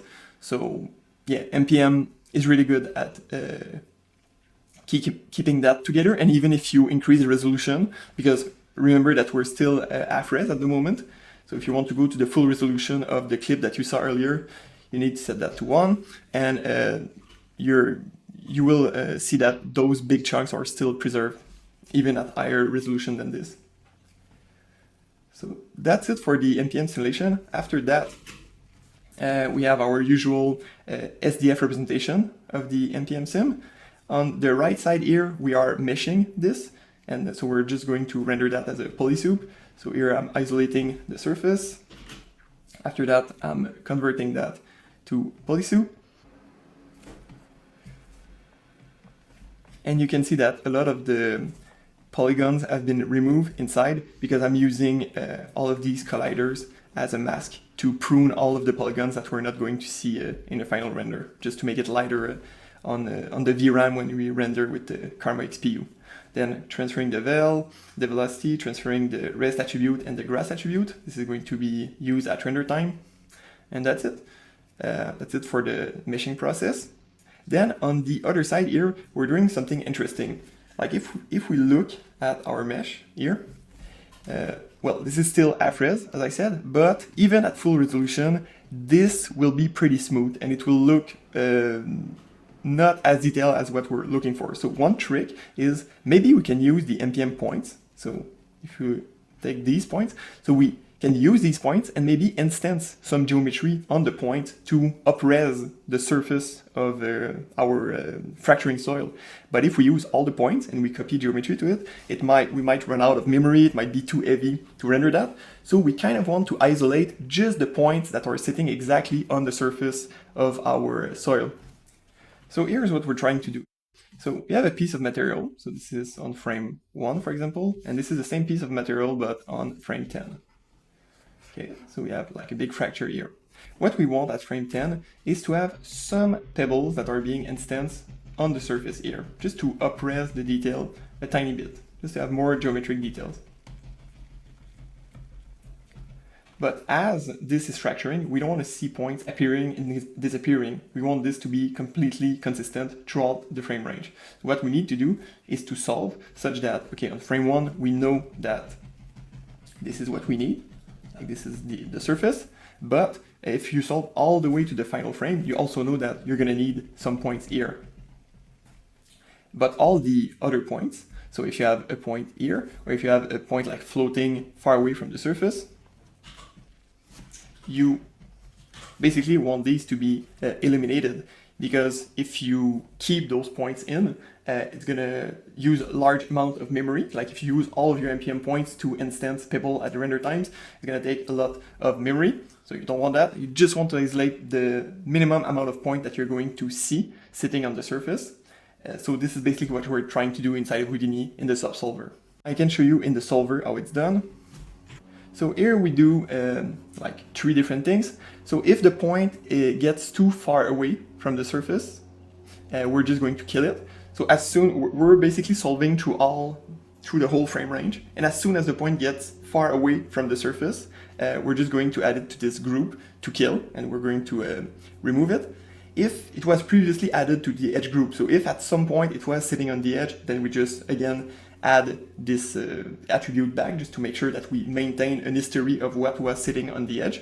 And if it wasn't on the edge, but now it's currently sitting on the edge of the sign distance fill, then we add it again to this edge group. When this is solved, so we go all the way to the last frame, and we solve through the whole frame range, then we can isolate this. And we're left with only the points that are going to be sitting at the edge at one point or another. So this is 500,000 points compared to 10 million points. So this is just like a very small subset of the points, and this is going to be a lot more efficient when we copy, when we instance geometry on it at render time. now we have the animated version of this, and you can see like the cellular pattern that we're getting from just keeping the edges of those large chunks.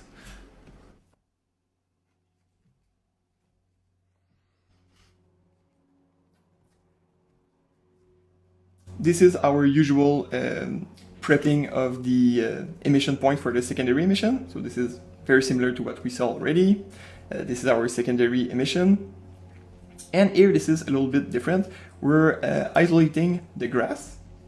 So also this is one of the reasons why we were keeping the deformation gradient and the orientation. We need now to copy some disk onto the grass layer. And we're going to use those isolated disks as a skin to render fur.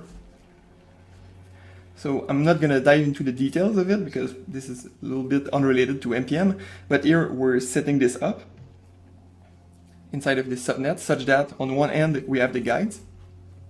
So I can display the guides here. So we have the guides that we're going to use to interpolate and generate the fur on the skin.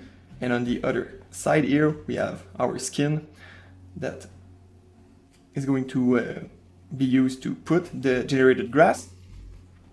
We have do the same thing for the static geometry, so the exact same setup, but for what is not being simulated. And here we have our set extension just to fill the ground to the horizon. Then we can dive in LOPS. So now that we're in LOPS, we see our spaceship rendering with all the elements, and we can take a look at them individually. So now if I just look at the MPM soil, I'm gonna jump out of the camera and zoom in a little bit.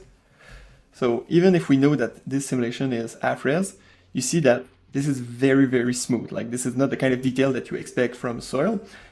So one thing that we can do is try to add those up-resing pebbles. So those pebbles that we're going to copy on the surface.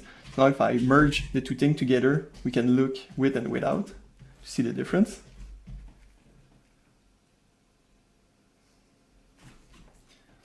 So this would be with the added pebbles. So it's not like a huge change, but you can see that it's adding some high frequency detail. And all of those pebbles are going to stick perfectly to this surface. So this is going to be fine. And now if we remove it, you can see like this is much smoother and we have less visual details without them. Apart from that, we have our secondary emission here. Just small sphere with color based on the rest or UVs, I don't exactly remember. And here we have our grass.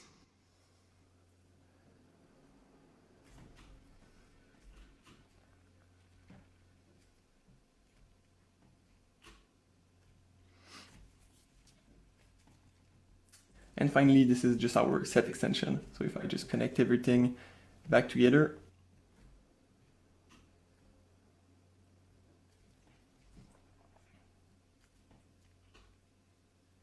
we get this. Looking through the camera, looks like this. And this concludes our tour of the ship breach scene. Let's now move on to the fruit smash scene. So we have this fruit. We have some UV on it, and then we want to decompose it into multiple pieces for simulation. So we're gonna have this crust. So if we zoom in, you can see that the inside is empty. We want to have the inside of this fruit and some seeds. Now, here is our MPM simulation. So for the seeds, we're going to start with the, so in this case we started with the snow preset and we made the stiffness 100 times larger than it is by default. And this might not even be enough. So this might not be stiff enough to represent something as stiff as some seeds like that, but you're going to see later on how we deal with some seeds that might be breaking up as the simulation is happening. And I don't think there's anything special done here. We're not even like noising any attributes. For the skin, Again, we're not adding any noise to any of the material attributes. We're just adding some color to visualize a little bit. And then same stiffness as the seeds. So definitely you would expect this to be softer than the seeds. But yeah, we're gonna get back to this a little later. And then here we're making the critical compression and critical stretch twice as big as it is normally with this snow preset. So this means that the material is going to be more wiggly, so it's going to behave more elastically before the deformation becomes plastic. So this is going to allow the crust to bounce on the ground and deform and wiggle more than by default. And then for the inside of the melon, we have the pulp. Here, the stiffness has been multiplied by 10. We're still using the snow preset, but here we're multiplying this critical compression and critical stretch by 10. So again, making the material behave a lot more elastically. So this means that only very large deformation are going to be considered as plastic and change the actual rest shape of the material. Everything else, the solver is going to try to restore the original shape, and this is going to make this part wiggle a lot more than some snow by default. And now I want to talk about this parameter, volume preservation. And this is called new in the points attributes. So if you want to see this on your points, you're going to be looking for this guy, new. This is actually called the Poisson ratio in solid mechanics. And this actually represents how the material is going to react perpendicularly to stress that is applied to it. And I want to explain this in a little more details visually. So let's say, for example, that you have a piece of jello like this, and you stretch it in those directions. In this case, you're going to expect the jello to become a little bit like that. Okay, so as we're pulling in those directions, this direction, which is perpendicular to this force, is going to squeeze in that direction. So it's going to preserve, like, the total volume that you add here is kind of preserved here by this part getting thinner and thinner. And this is why we set the label on this parameter as volume preservation. Same goes for the opposite. So if you have a force going in that direction on the jello, then you're gonna get maybe something like that. So as this is pushing inward, you're getting expansion here to preserve the volume of the jello. And this is not something you see across all materials. So for example, if this is concrete and you just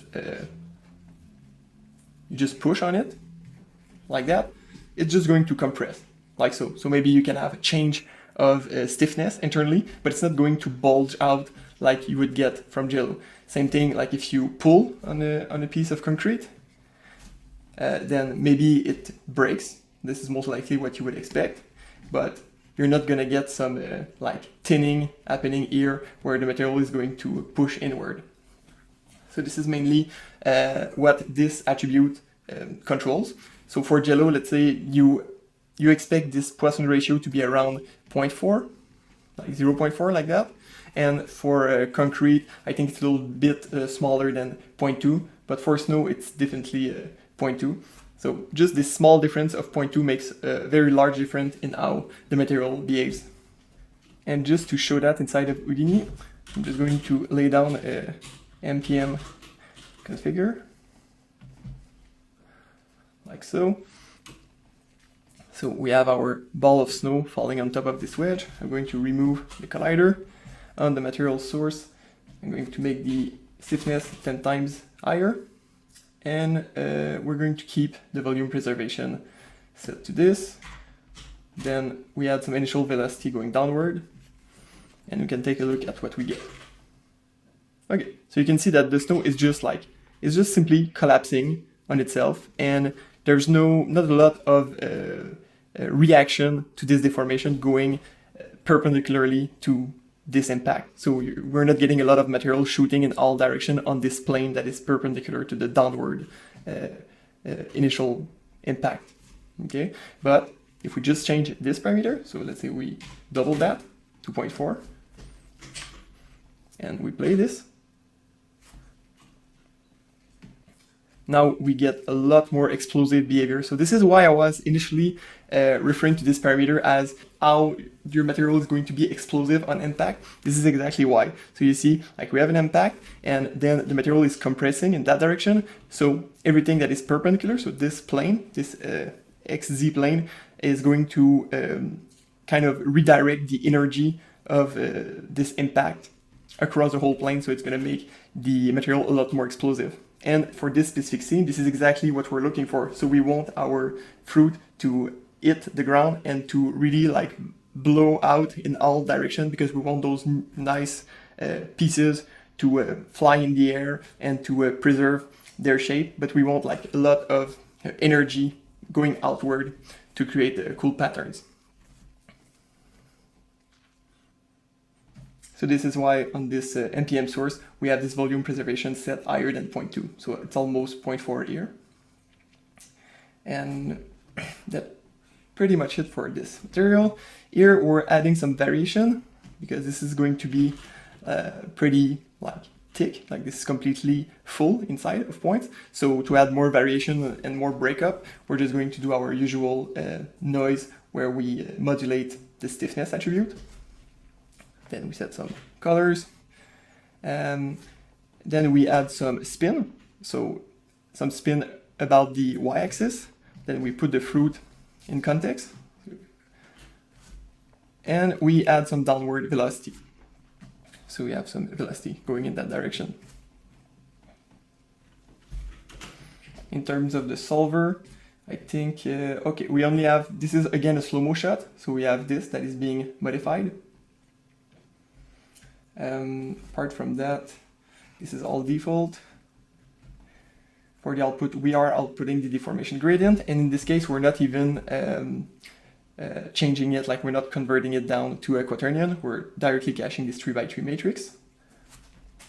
A little bit of attribute cleanup here, and this is being cached.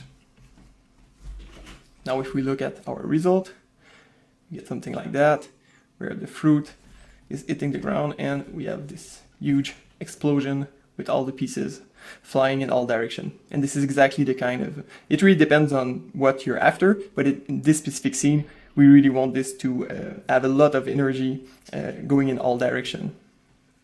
So this is good. Here we still have our usual SDF generation setup.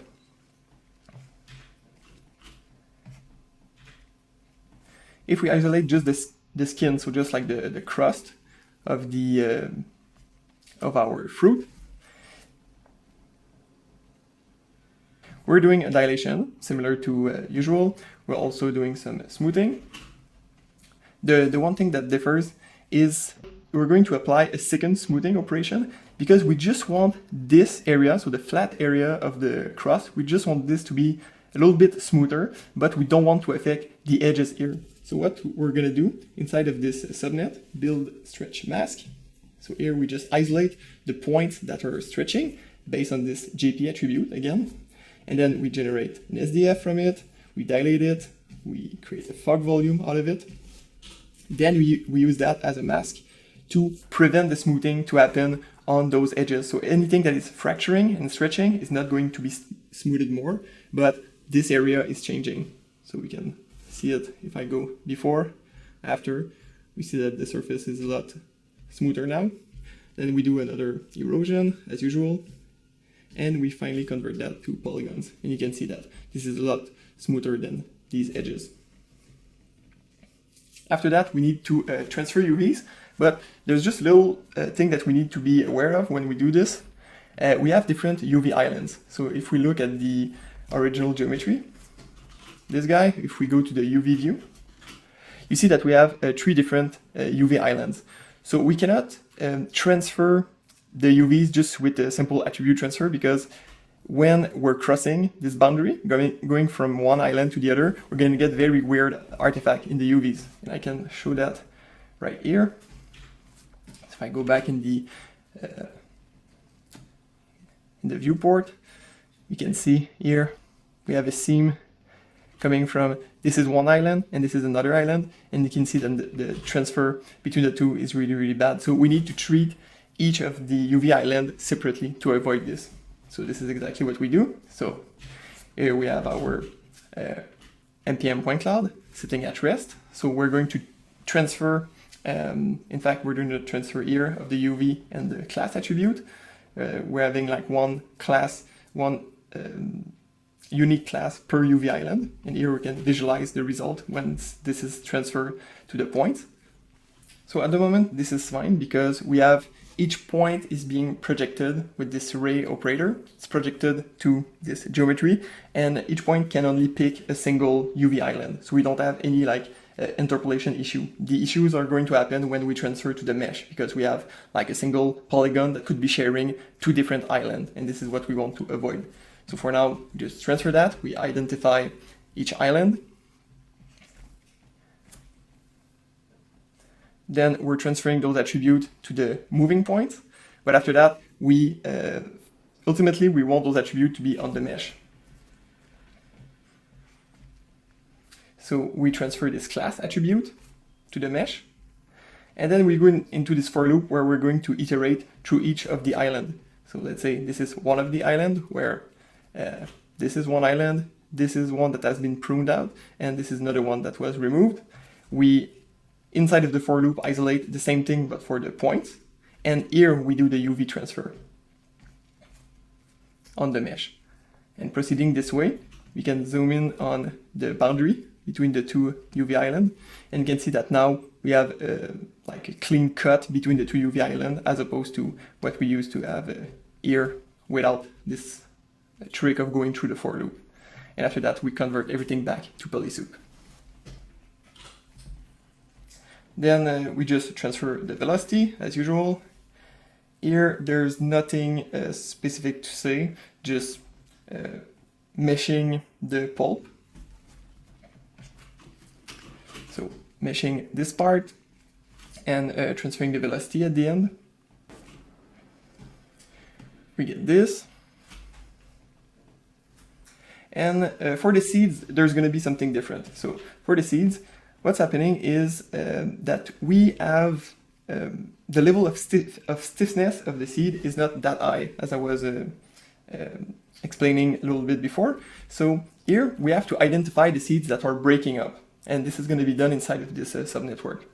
So if I dive here, and we look at our input, so we have our points at rest that represent the seeds, and we have our seeds geometry.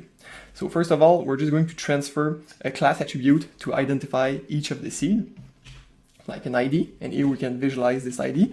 So now we have some points, like each point have been associated to a single seed. Now from there, we just like transfer this attribute and make sure that it follows through.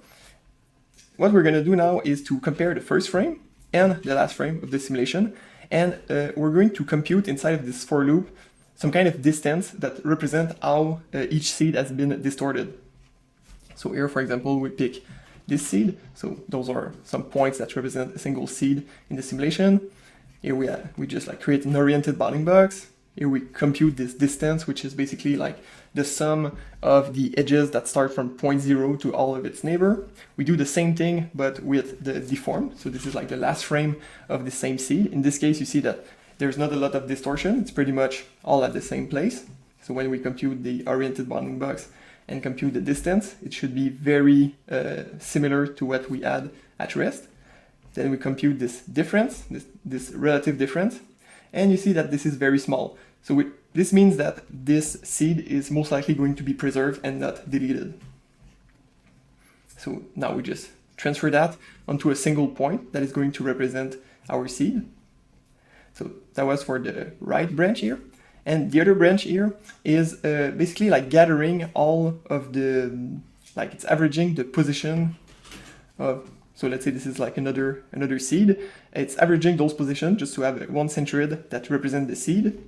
Then it's taking all of the orient attribute and it's storing that inside of an array.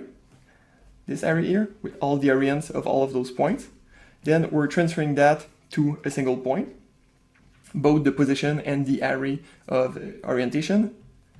Here we're going to, this is probably not the accurate way of doing this, but we're going to average the rotation of all the quaternions.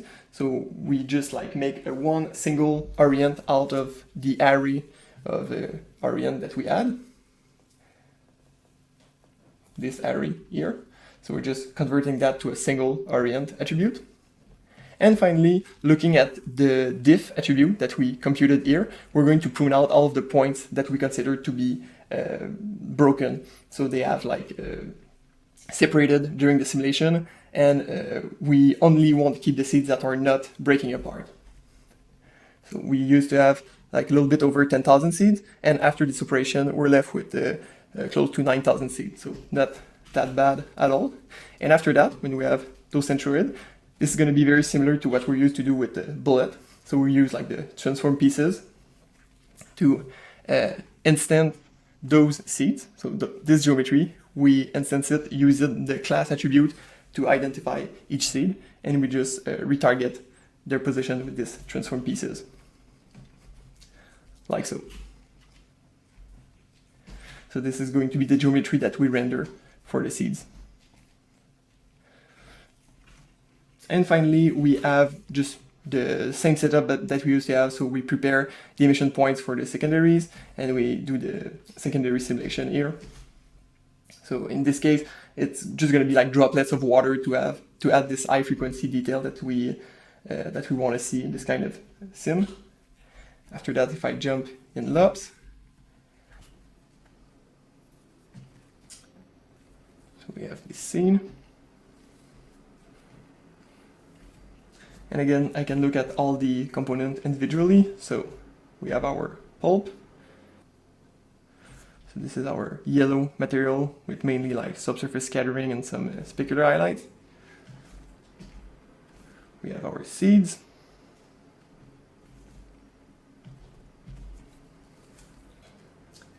Then our skin.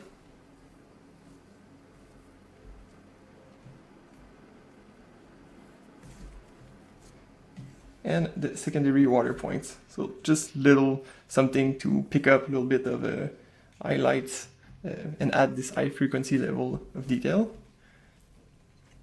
And we have a grid for the ground. You can merge everything back together. A simple HDRI light for the light setup. And then if we look through the camera, you get something like that. And this is what concludes our tour of this fruit smash scene. Let's now jump into the ice cream scoop scene.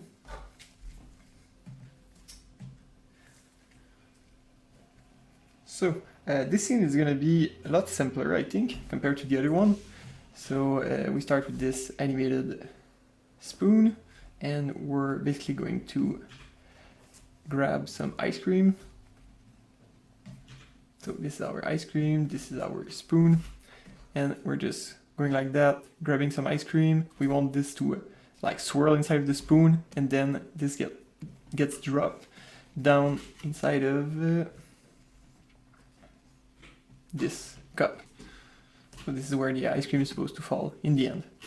So pretty simple setup. The only thing that we need, well, first of all, we take this ice cream and we split that into two different parts. So this is going to be like our static ice cream. We don't need to simulate that. And this is going to be our dynamic ice cream. In terms of the material itself, this took a little bit of trial and error because the tricky part of this material is, like if I look at if I go to the meshing step, and I visualize maybe frame like in this area, 70, something like that. Maybe a little bit before.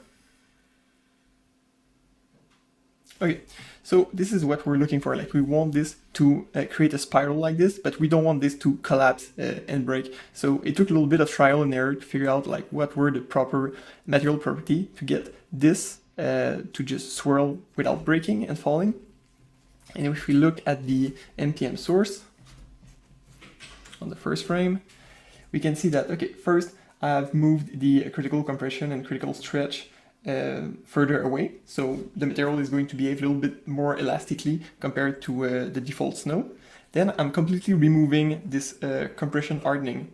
It might sound weird, but when you do compression hardening, it will make the material break more easily, because it's like your material cannot flex that easily. So its only other option when it becomes too stiff is to break, basically. So that's why for concrete, if you remove this, so if you put compression hardening to 0, concrete is never going to look like concrete, because it's not going to break at all.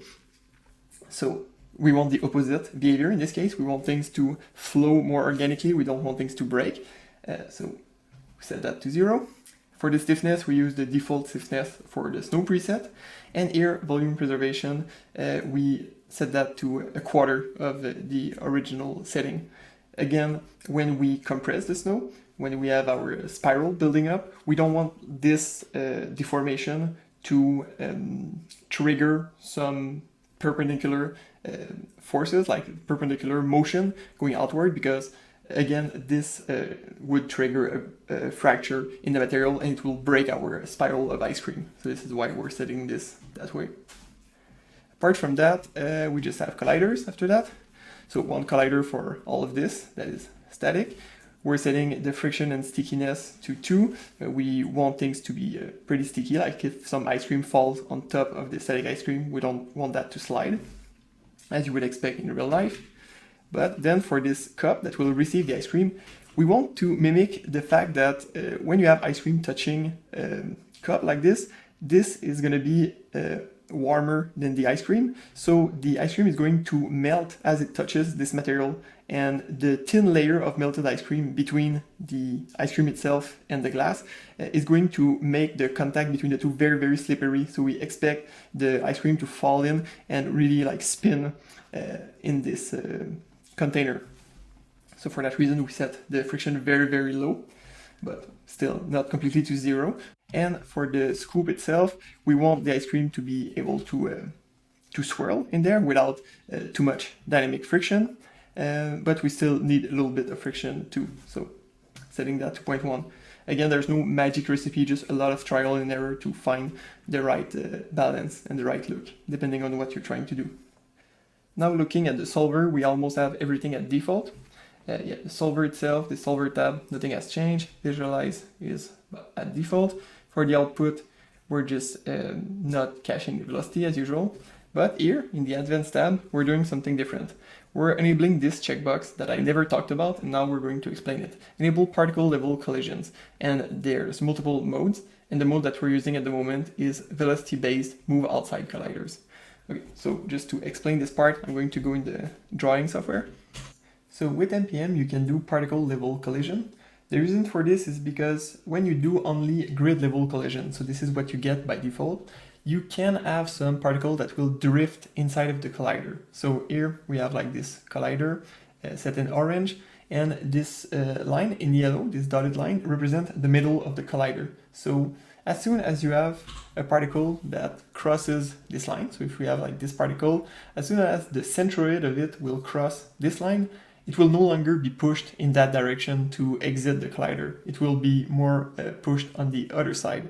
And this will look like you have particle flowing through the collider, which is most likely not what you want. So because in MPM you get the transfer from particle to grids and then grids back to particles, you get some fuzziness, you get some imprecision and some drift. You can get some particles that will sink inside of the collider. But you have 3 ways where you can compute the collision on the particle to solve this issue. So the first way is just to actually do the collision response on the particle. So very simply, if you have a velocity like you have this particle and it has a velocity like this, it can just be projected onto the collider. So instead of having the velocity going inside like this, it will be projected to this kind of velocity going tangent to the collider. It all depends on the material type, but in this case, if there's no like bounce, if there's no like elastic response from this collision, it will just be projected tangent to the collider like this. But you can do more than that. You can also do this and also move the particle outside of the collider. And this can be helpful in some situation because it will not only stop the particle from drifting, but it will also make sure that the drift is being corrected at every single time step. So if we do it based on position, it will just take this particle, which is detected inside of the collider, and it will move it this way. The problem here is that you get a loss of volume, because nothing in terms of velocity will reflect this change. And now you have like two particles sitting on top of each other. So you have a loss of volume, and you're likely like oversampling this area of the material, because you have basically two particles sitting on top of each other.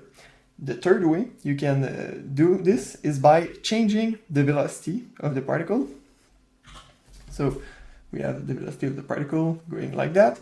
You can first project it like this, but you can further correct it such that it will take the particle and move it outside of the collider on the next integration step. So in this case, you have some velocity that will represent how the particle should be moved outside of the collider within a single substep, and this will result in making both particles, so the particle that was drifting inside of the collider, but also its neighbor, it will force both particles to go completely outside. So in this case, you don't have a loss of volume, you don't have oversampling. This is the most physically accurate approach of dealing with particle level collisions. But just keep in mind that the velocity is corrected such that this particle is moved completely outside within a single time step. So in some cases, if you have this particle way inside of the collider, the velocity is going to be very, very strong, and this may lead to instability. Just something to keep in mind. So again, inside of Houdini, we have those three modes. Don't move outside collider is just the original collision response applied to the particles.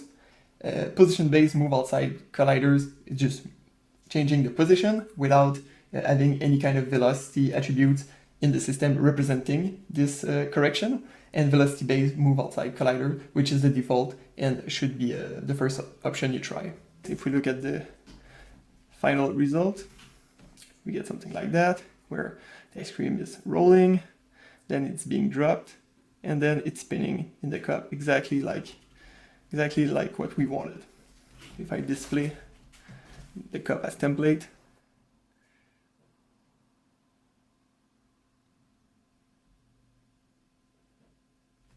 so yeah, exactly as what we wanted. Then if we look at the final result, look at this, I felt that this part was a little bit too granular, a little too chunky. So I'm doing one step of this is called like smooth ice cream, just to smooth this part, so the part that was in contact with the spoon. So if we look at before and after, you get like some smoothing happening here. I'm basically just trailing the animation of the spoon. I'm keeping only what has been in contact with the ice cream. I'm doing a projection of the simulation onto this geometry. And then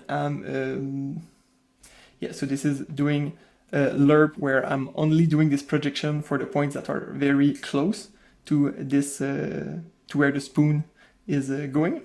And after that, I'm animating this projection because I only want this to happen after the spoon has passed. So at the beginning, I want things to be perfectly at rest without any disruption. But then as the spoon is passing by, I want the points to be projected to get like this very, very smooth surface.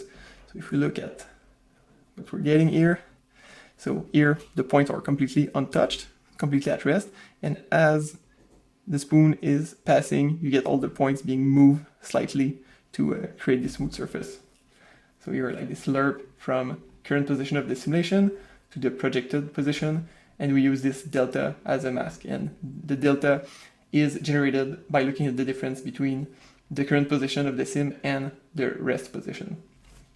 So pretty typical setup that you see in Houdini for this kind of effects. And then I'm setting the color. So I'm just merging all the points together. So the static representation of the ice cream is being merged with the dynamic representation. And then we use this Houdini logo to get some cool colors going in the ice cream. Like so. Then we have our usual SDF and meshing setup. Here we're using the exact same trick that we were using for the fruit being smashed. So we're building this stretch mask. and we are going to smooth everything but the things that are stretching. So if we get closer and we look at the results, so this is with the additional smoothing, this is without. You can see that it really helps like this part of the ice cream to become more flat. But it doesn't break, like it doesn't remove a lot of details from this edge here. So this is exactly what we want. And then we finally convert that to polygons. Transfer velocity and color. And we're good to go. The rest is just like to prep the other geometry for rendering. Then if I go to lighting, we get this rendering. So again, I can decompose the different parts. So we have our ice cream.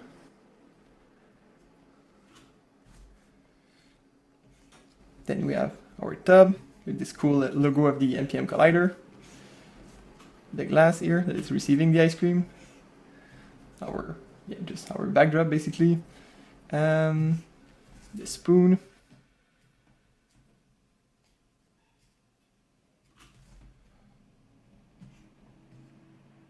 And that's it, if we merge everything together.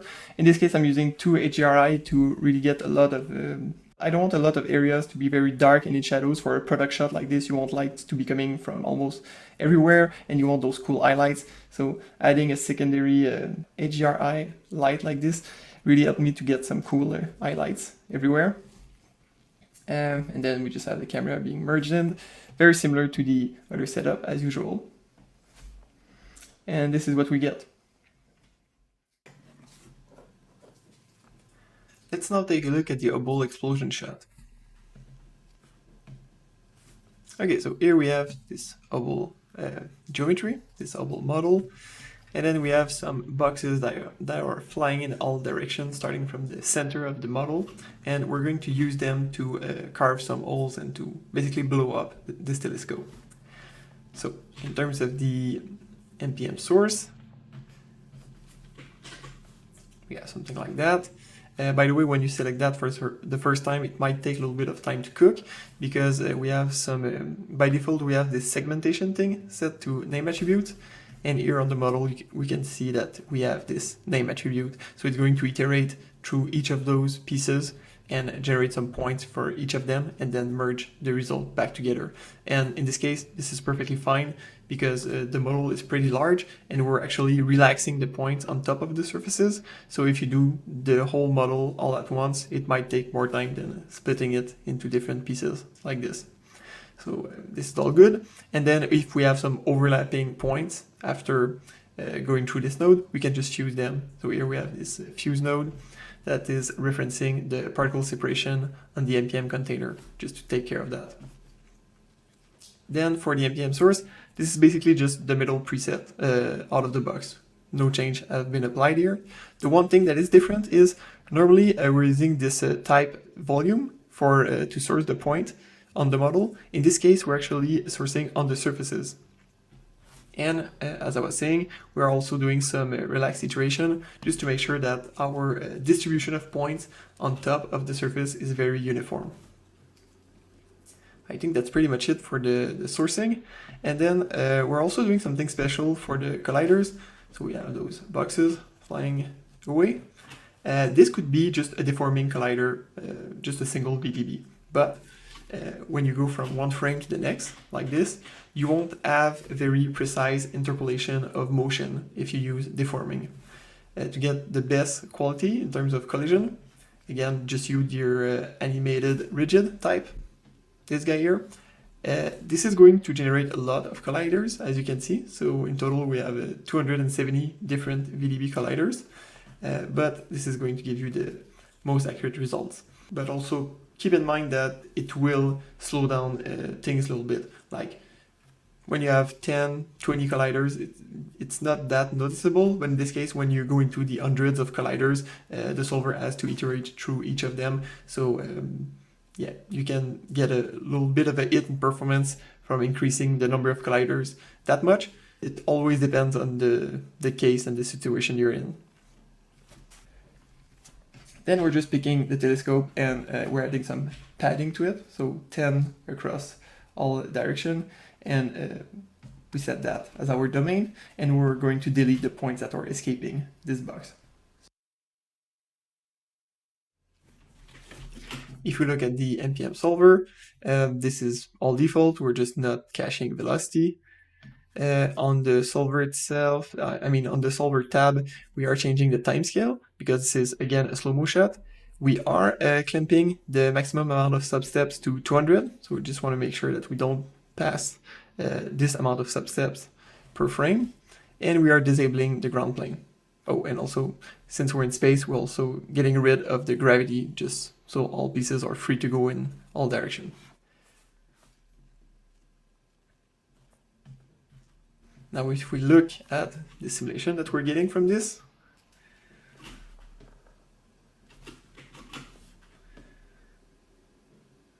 we get this kind of effect.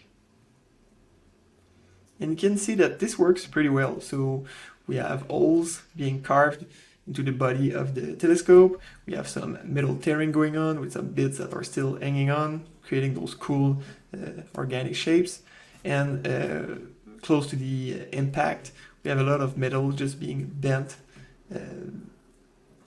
outside, like going outside of the body of the telescope, and all of that is plastic deformation, so it's going to just hold this shape as this large piece is traveling in space. So just very interesting details that we're getting almost for free. We haven't done a lot of work to get this going. Then for the meshing, this is very similar to what we were usually doing to generate our SDF representation. The one thing that we're doing different is happening in this subnetwork. So if I dive here, this is actually building a mask for two things. We want to apply a smooth on the smooth surfaces, but we want to preserve where the metal is tearing, and we also want to preserve details where the model has some interesting curvature, interesting like sharp features. So in this subnet, we're trying to build a mask to protect those areas. So on that branch on the left, we're going to extract the sharp feature from the model. So here we just do a conversion from SDF to polygons, then we smooth the polygons further, then we compute the curvature that we transfer to the primitives, and finally we extract all of those high curvature areas. After that, we just build an SDF representation from it. On the other side, we extract everywhere that is tearing, so based on this JP attribute. Then we build an SDF, dilate, smooth, and we combine that with our curvature mask. All of that gets converted to a fog volume, and this is what we use as a mask to not smooth those areas. So here, if I zoom in a little more on the model, we can appreciate what it's doing.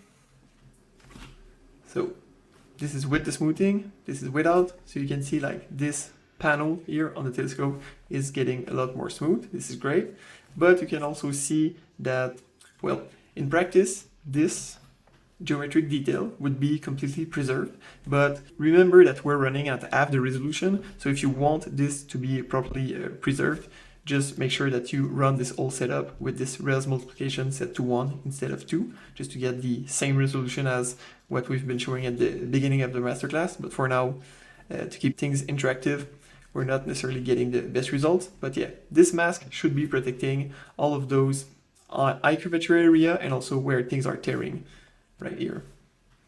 So again, this is without the smooth and with the smooth.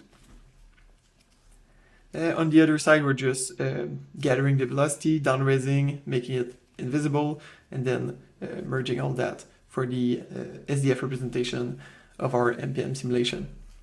Then this is actually where we're doing the meshing of everything. So we convert the SDF to polygons, then we just sample the vel from the volume representation. On the other side here, we're grabbing the original model with the rest attribute.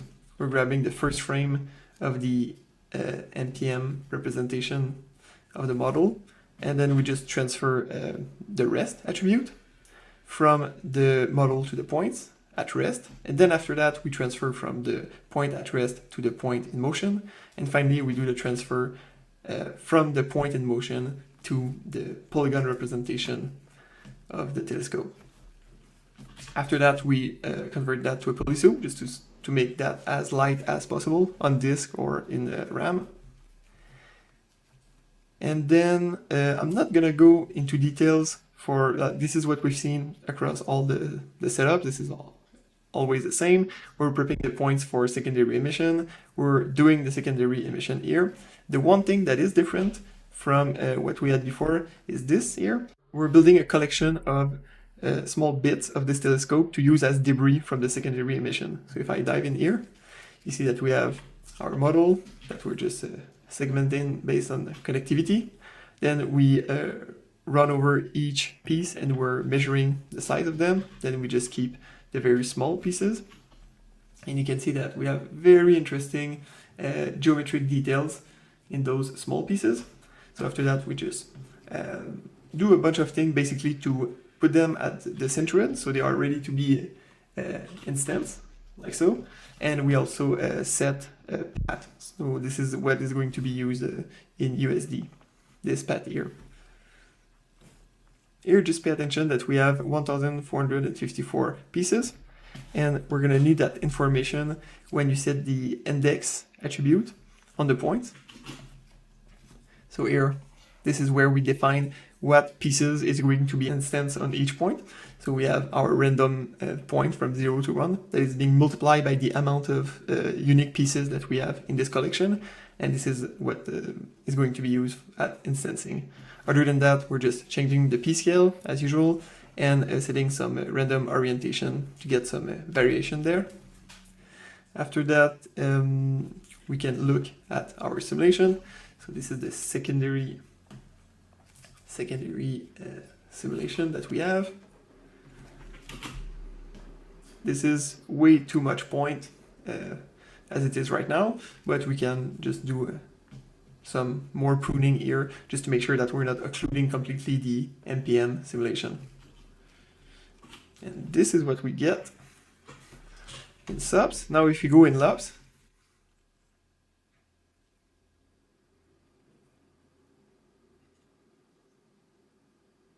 we have this going on. So a very simple setup. On one end we have the telescope.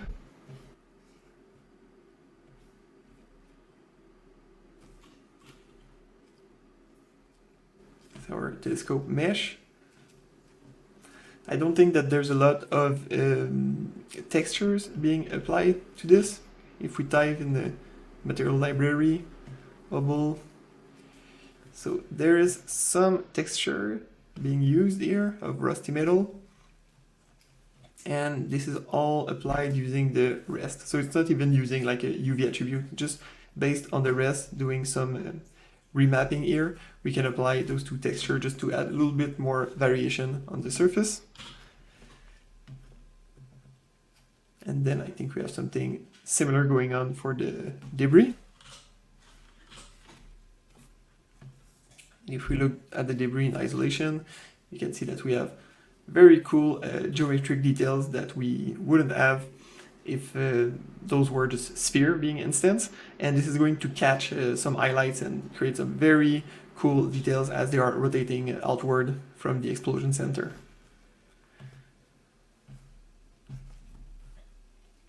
And in terms of light setup, again, we have just HDRI for some star reflection in the background, and we have a directional light to get this very strong like specular highlight on one side of the model. Then if we look through the camera, this is what we get. Last but not least, we need to take a look at this building collapsing. Okay, so here we have our building, and it has an interior that looks like this, and it has an exterior. Well, this is the exterior and interior combined. It looks like that. If we look at the NPM source, we're basically just using the concrete preset. Simple as that. I don't think there's anything else being set here. After that, we're noising this stiffness attribute, like we're used to do. We've done that thousands of times by now. So yeah, I'm using this noise attribute to add some variation to the stiffness, so it will crumble in more interesting patterns.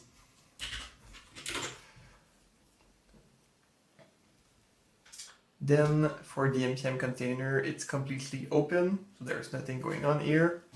And for the solver itself, we have everything at default here. And for the output, we are outputting this deformation gradient. In this case, we absolutely need this to do the proper retargeting.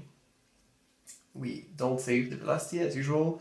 And those two things, well, yeah, since we're not deleting points, we don't need an ID. And then this doesn't really matter since we're not using a pin to animation in this scene. Okay, that's good.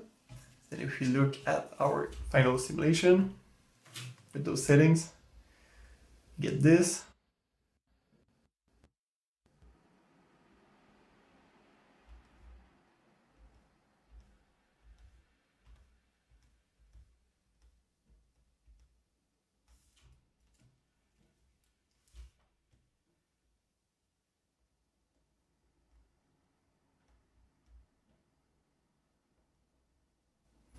So it seems like there's not really a lot happening at the beginning of the simulation, like all of this part, almost nothing's happening. It really starts at around frame 300 for some reason. So again, I know I said that like 10 times already, but we're simming at half res at the moment. So if you want to get closer to the original simulation that you've seen at the beginning of the masterclass, just set that to 1. And it will be more detailed and probably closer in terms of motion and behavior to what you saw in the demo clips. But yeah, here for some reason we're just getting a lot of nothing happening here, and then from 300 to 500 things are more action-packed and the building is collapsing. In any case, this is gonna work perfectly for our example. We don't need more than that. Now, if we take our NPM points and we do our usual conversion to a sign distance field, so we have our SDF with the velocity field. This is going to be used for as a collider for the secondary sim. Again, we have our usual setup where we're using the GP attribute to do emission. So just so you remember, we're using, like, at the moment we're visualizing this JP attribute, so everything that is breaking and stretching will be closer to red, and everything else that is almost not deformed is this purple color. So we're going to use those fracturing area to emit secondary debris and get some interesting visual going on where things are fracturing. After that, this is where we're doing our simulation, secondary simulation, and it looks like that. Okay, so nothing happening at the beginning, and then from 300 to 500 things are really starting to go. So this is what we have, and in this case, yeah, in this setup I still have those like rock debris. I don't think I'm using that in LOPS. I think we're just rendering points, but yeah, you could, if you want, copy some rocks onto those points, and it would probably look better than just rendering spheres, but both should work as well. Now we're entering the interesting part of this setup, because everything upstream here is very, very close to what we saw in all the previous scenes, but this part here, this is quite unique to the building collapse scene. So first thing, we're going to up-res the geometry a tiny bit, so just add more subdivision. Now I'm going to display the mesh. So here I'm isolating the interior representation, and I will add this divide node just to make sure that the polygons are not too elongated. So I don't want any like polygon to start here and end there. So I want all the polygons to be relatively small in relation to this geometry. And we're going to do the same thing for the exterior. As you can see, like, let's say this polygon here is pretty tall. We don't want that. We want smaller polygons to work with. So for that, I'm just gonna apply some border fracturing, just so we have smaller polygons like this. Then we merge everything together. And just pay attention to the fact that this geometry at the moment, it's completely single-sided, okay? So in like a more realistic scenario, you would have geometry that is like a convex manifold, something that is closed, where you would fracture it and actually like generate pieces that have some volume. In this case, as an optimization, just to make the scene simpler, we're only going to work with polygons. So like the pieces that I'm going to try to retarget onto the MPM points are just going to be simple polygons, and then we're going to do an extrusion on it at the end just before rendering. This is not like necessarily the best or the recommended workflow, but this is just like one workflow that kind of works in this case, and it's lighter on memory and it's just more interactive. So that's why I'm going this route in this case. But it's gonna make more sense later on, just bear with me.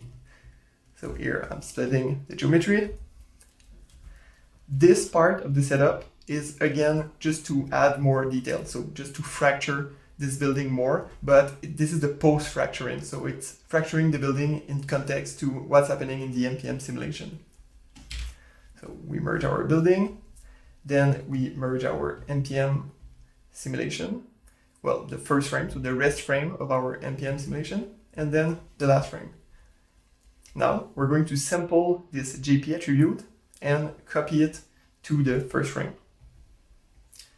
So now we see, by looking at this representation, exactly where things are going to fracture. So we know at the last frame, this is how our building is being fractured. And we're going to use this information to post-fracture the high-res geometry and later on do the retargeting. So how it's going to work is, here we're pruning all the points that are too far away from the surface, so all the points that are kind of inside of the volume. We're not really interested, we really want the points that are sitting on the surface. And you can see from this that now we're isolating where things are going to break, and we have very high density of points where fractures are going to happen. On the other hand, even if some areas are not fracturing, like maybe in this area, we still need to have some level of fracturing because this piece might be bending, so we need some subdivision to be able to represent this deformation and this curvature. So we're also going to scatter even distribution of points across the whole model. So this is like our basic level of fracturing, and this is our very fine level of fracturing to be able to represent things that are breaking apart. So when we merge that together, here we do a split to, since we're gonna see more of the exterior, we're gonna fuse some points, but anything that is inside of the building, we're gonna be more aggressive on the fuse. So we're doing a fuse of 2 here. We're getting rid of a lot of points just to make that more interactive and more efficient. And for the exterior, we're also doing some fusing, but not that aggressive. So 4 times less aggressive in terms of fusing, just to keep more points where things are actually breaking. After that, we're also going to partition our building. So we grab this building, so this is the representation that we had here, and then we scatter 500 points in this case, and we're going to partition the building such that when we fracture the building, we're going to fracture it partition per partition just to make this more efficient. This is just an optimization to get this going faster. And here we're basically just isolating one of those partitions. We're isolating the points that are associated with this partition, and we're doing the fractures here.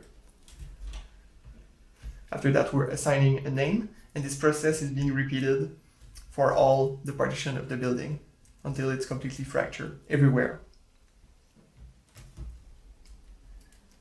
After that, we're making sure that no polygons has more than 4 edges. A little bit of housekeeping there, setting rest attribute, packing things, and then we're just caching that. And this is going to be like the post-fractured version of this building. Then the final part of the setup, this is the retargeting. And there's going to be 2 types of retargeting. So here we are retargeting based on points.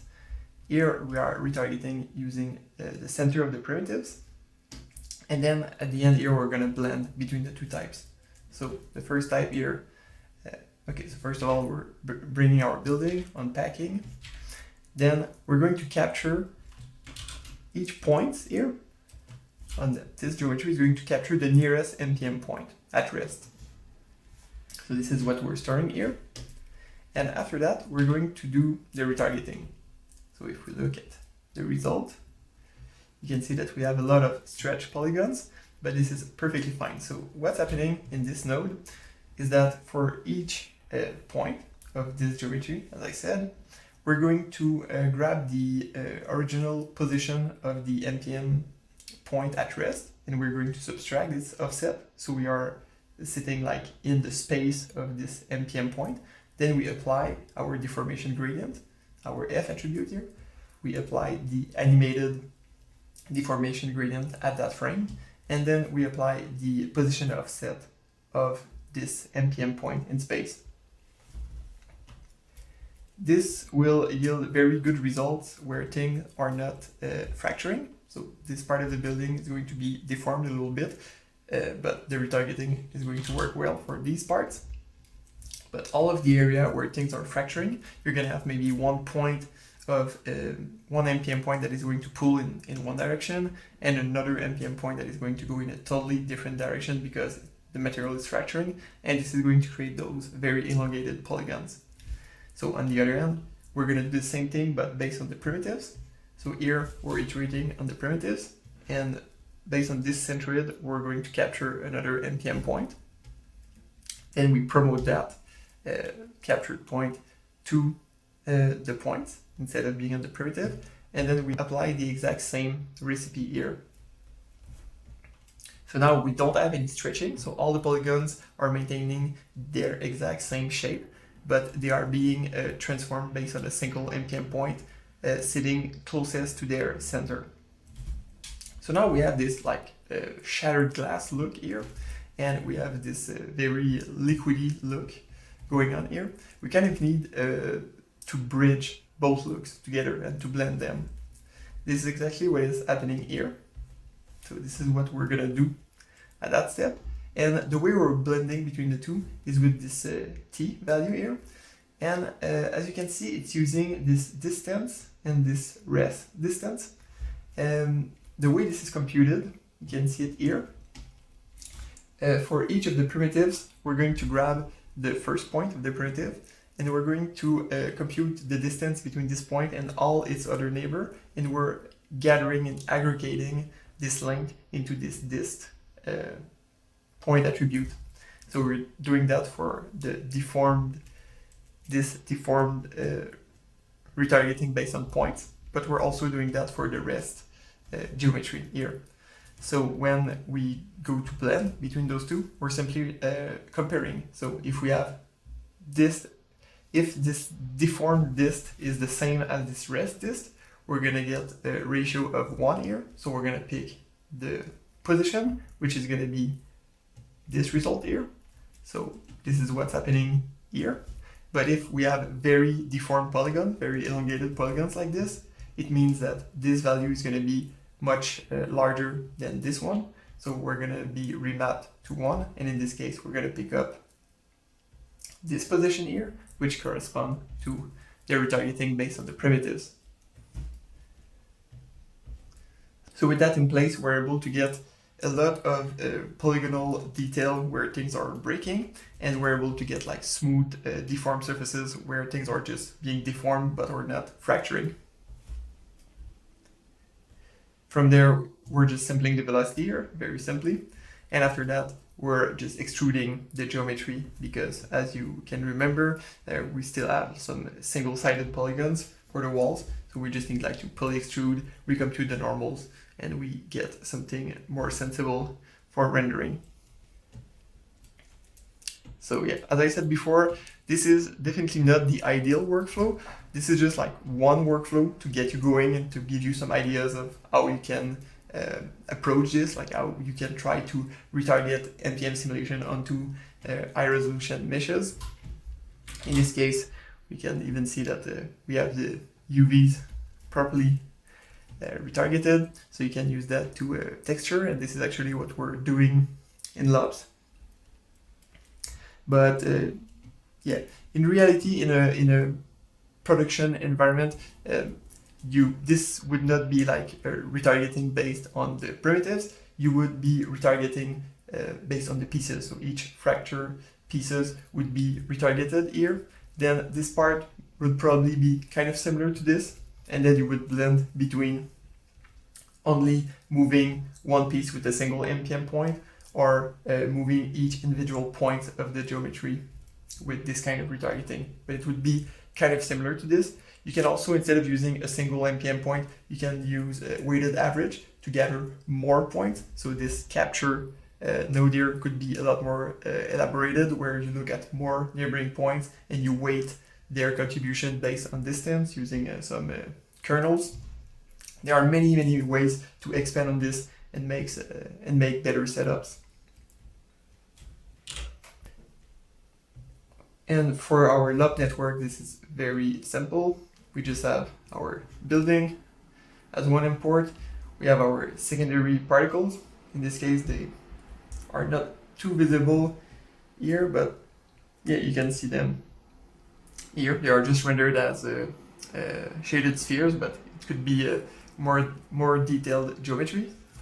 And as you can see, if we zoom on a piece of geo like this, you can see that we have some texture. Well, okay, this is motion blurred, but yeah, there's some texture applied to the surface to get some more details. And in this case, we have like two camera nodes because we have two cameras. So there's like a close-up shot and more like an environment shot where we see the whole building. Okay, now that we're done with the more advanced scenes, I want to tackle the MPM subtleties. So this is just a bag of miscellaneous tip and tricks and troubleshooting just to help you avoid some of the gotcha that you will encounter with MPM. So let's jump into Houdini now. So here's all the little things that I want to talk about. So let's start from the top. I talked a lot about precise and fast collisions. One thing to keep in mind is if you have a collider like this, okay, it might look like an obvious case of a deforming collider, but in this case, for crack, we have like a bunch of different, a bunch of isolated rigid parts that are being rigidly transformed, but nothing is actually deforming if we look at each piece individually. So what you can do is just select our MPM collider, and you can just set it in animated rigid mode, as we're seeing here. And you get this segmentation option. It's going to look up the name attribute on those pieces, and it's going to treat them individually and generate a single VDB per piece. And you get this. Obviously, it creates a lot of colliders. So in this case, you have 67 colliders instead of a single one. But as I said multiple times, you have more precise interpolation of the rotation and the translation, and it should lead to a more accurate collision. But in this case, since we have a high number of colliders, in some cases, if you don't need very accurate collision, you might prefer to go for deforming. But I just want you to know that you can sometimes decompose a deforming collider into a smaller rigid pieces. Now let's move on to thin colliders. Before I talk about thin colliders, I just want to talk more about the water, in fact the liquid behavior. So if we select this MPM source, so here we are using the water preset. This uses the liquid behavior, and here you have all the parameters that you can tweak to modify how this liquid will behave. Those two parameters are the most important to know about. You have incompressibility and strict incompressibility. So it might sound confusing because you have two parameters that seems to be doing the same thing, and they are kind of doing the same thing. In this case, you have this first parameter that is going to behave, in fact, to react linearly to change in volume. So when the volume of the water gets compressed, this is going to react to it, but with a linear relationship to the pressure, as opposed to this guy, which is going to react with a power, okay? So if you have like very small change in volume, this is going to respond very violently, and this number here is the power that you're using to raise the change in volume.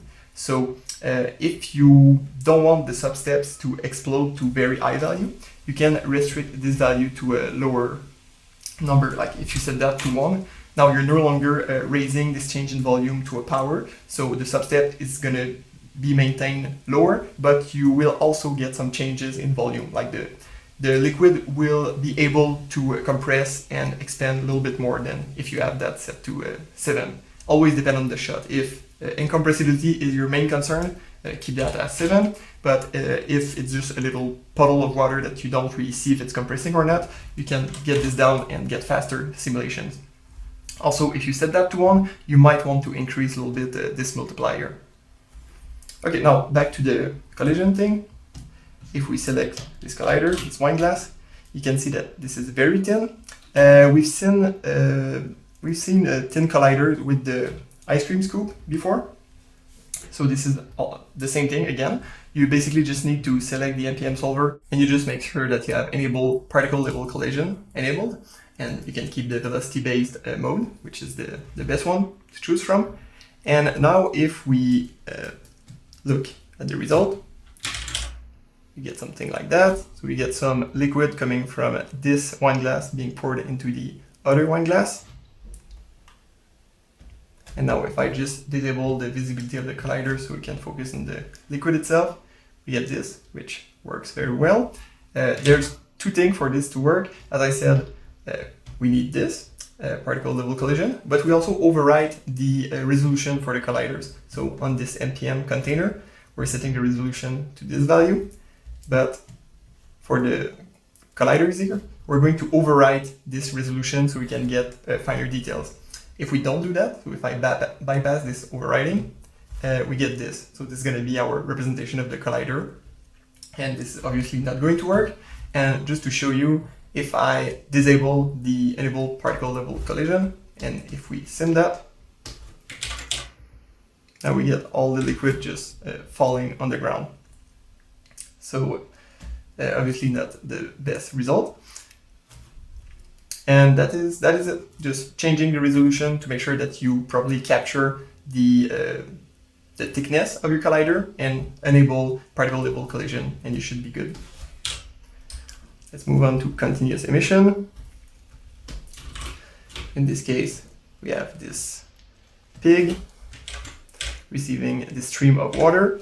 At the moment, it works well, like we have some smooth emission here, because we're doing multiple dub substeps. So here you can see global substeps is enabled, and we're doing 3 substeps. But by default, this is going to be disabled, so we have only 1 dub substep. If I run this, we get this stepping artifact. So in this case, you want to get rid of the stepping. You need to source multiple times between 2 frames. So it can be any number depending on how fast the stream is going, but in this specific case, 3 dub substep solves the problem and gives us this very smooth stream of particles.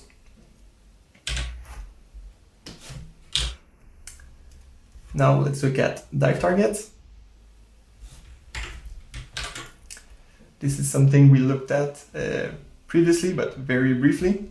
In this scene, we have this kind of village, a very low-res village, and we have this tornado. We can visualize the velocity field. So this is basically just a velocity field representing the force that, or like the velocity that would be around this tornado. And what we're doing is we're sourcing that into the dive target with just this simple pop wrangle. Here we're sampling the velocity for each of the particles. Then we're adding this velocity to the velocity of the particles. And this line can be safely ignored. This is just like some drag. So you can use this, or you can do drag other ways by using other pop nodes or using the global settings on the MPM solver. When we run that, we get something like that.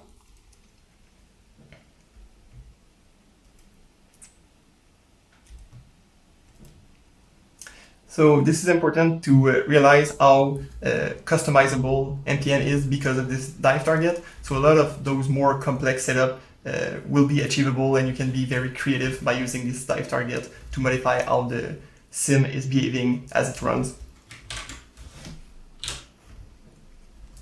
Now let's talk about pin constraints. So by default, let's look at our pig model. if we fill that with particles, and what you can do here, by default, this is going to be set like this. So you can enable pin constraints by checking that. And this blue outline tells you that all of those particles are currently pinned. So if I bypass this node and sim that, it's actually simming, but it looks like nothing's happening. This is because the MPM solver is working, so it's doing all the steps that it normally does, but those points are being constrained to stay put. This is not very interesting simulation, so what we can do is to make the particle not pinned at the beginning. So we can just initialize as pin, we can just bypass that. So now, this was before, and now after, nothing is being pinned, but the attribute, the pin to animation attribute exists. Here, what we're going to do is we're going to isolate the core, like the center of this model, and we're only going to pin those points. So the points sitting at the very core of the model. We do that with this point triangle. So whatever is inside of this SDF shape, we set this pin to animation attribute to 1. And in this case, we get something like that, where the core of the model is being held in place, but then everything else is being simulated, which is more interesting. Another thing to note from that scene, if we go back to the previous look that we had when everything was frozen, here, if you pay attention to this number, material condition is set to 0.8 instead of the default of 0.9. If I set that back to 0.9 and I run the simulation, you can see here on the other side that we have some funky stuff happening here. So the points are kind of collapsing onto each other. And this happens, this is usually a sign that you require more substeps. So this is instability going on in the material. So in this case, it has nothing to do with how fast the particles are moving because everything is held static. So if you want to fix this, you can just decrease the material condition to make it more aggressive. Remember that this parameter is going to look at the material description, and based on the stiffness and the whole description, basically, it's going to infer the number of substeps that it needs to make the simulation stable. So now if I just decrease that a tiny bit to 0.8, it's going to increase the substep count. And now we have something stable. And in fact, we're still running at 15 substeps, but I'm guessing that at the beginning of the simulation, with the previous settings, we're probably more around 13 or something like that. Sometimes it can be just like a very small difference between 13, it's unstable, and then at 15 substep, it's stable. Sometimes it's a very fine line. But in this case, we fix this problem. Let's look at another example with pin constraints. So if I dive here, on the MPM source, by default, we have things set like that. So we have our crag model, everything is pinned. This is not going to be very interesting if I play this, but what we can do is enable animation. And what this does is it provides the points to the MPM solver, so the MPM solver can look at change of attributes. Like if the position is changing, the MPM solver is going to pick it up, and also if you unpin some points, the MPM solver is also going to unpin the points and simulate them as free particles. So to see the difference, like if I just select the MPM source and I change frame, you see we're always fetching, we're passing all those points to the solver, because normally if you don't have this option enabled, you just see this guide representation where it's telling you that, okay, you're looking at the MPM source and you should be sourcing those points, but this is not the frame where you're sourcing. The frame where you're sourcing particles is in fact the first frame, because you're set in this once mode. So this is the frame where the particles are passed. There's 21,000 points. And then on the next frame, you just see guide because no points are being passed. But if I set that back to enable animation, now the points are constantly passed, but they are only emitted on the first frame. And after that, they are only passed as a reference to look at the position of the points and the pin to animation attribute. So what we're gonna do here with this node, we're gonna start, we have a little animation, and we start from the top of the model, and we're going to progressively unpin the particles as we're going down. So if we look at the result, we get this. So the particles are being unpinned and then the model is collapsing on itself, which is interesting. And you can also use the input animation. So if I check that, it's going to use this animation to transform the points. So you now have the points moving in space. We're also going to unpin them from top to bottom. So if we simulate that,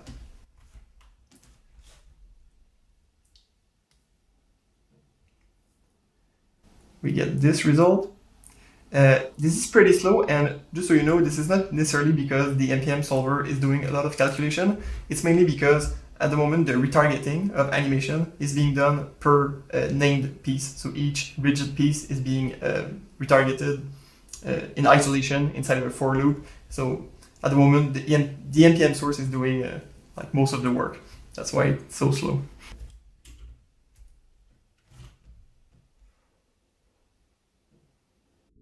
So yeah, this is the kind of setup that can be used to achieve very interesting effects of like dissolving or disintegrating characters. Then let's move on to this simple retargeting node. And yeah, before I talk about the retargeting part, I just want to mention a little bit the elastic constitutive model, another thing that I haven't mentioned just yet.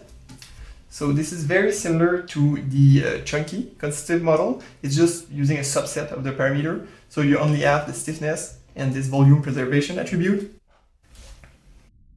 So stiffness is behaving the same as where you have stiffness in other constitutive models. So it's like the resistance to deformation. And then volume preservation is what I explained earlier, where if you have some deformation, like some stretching going on along an axis, you're going to get a reaction along the perpendicular axis that is going to be kind of the opposite. So if you pull the material, the perpendicular plane is going to compress in itself, and if you push on the material, the perpendicular plane is going to expand just to preserve the volume.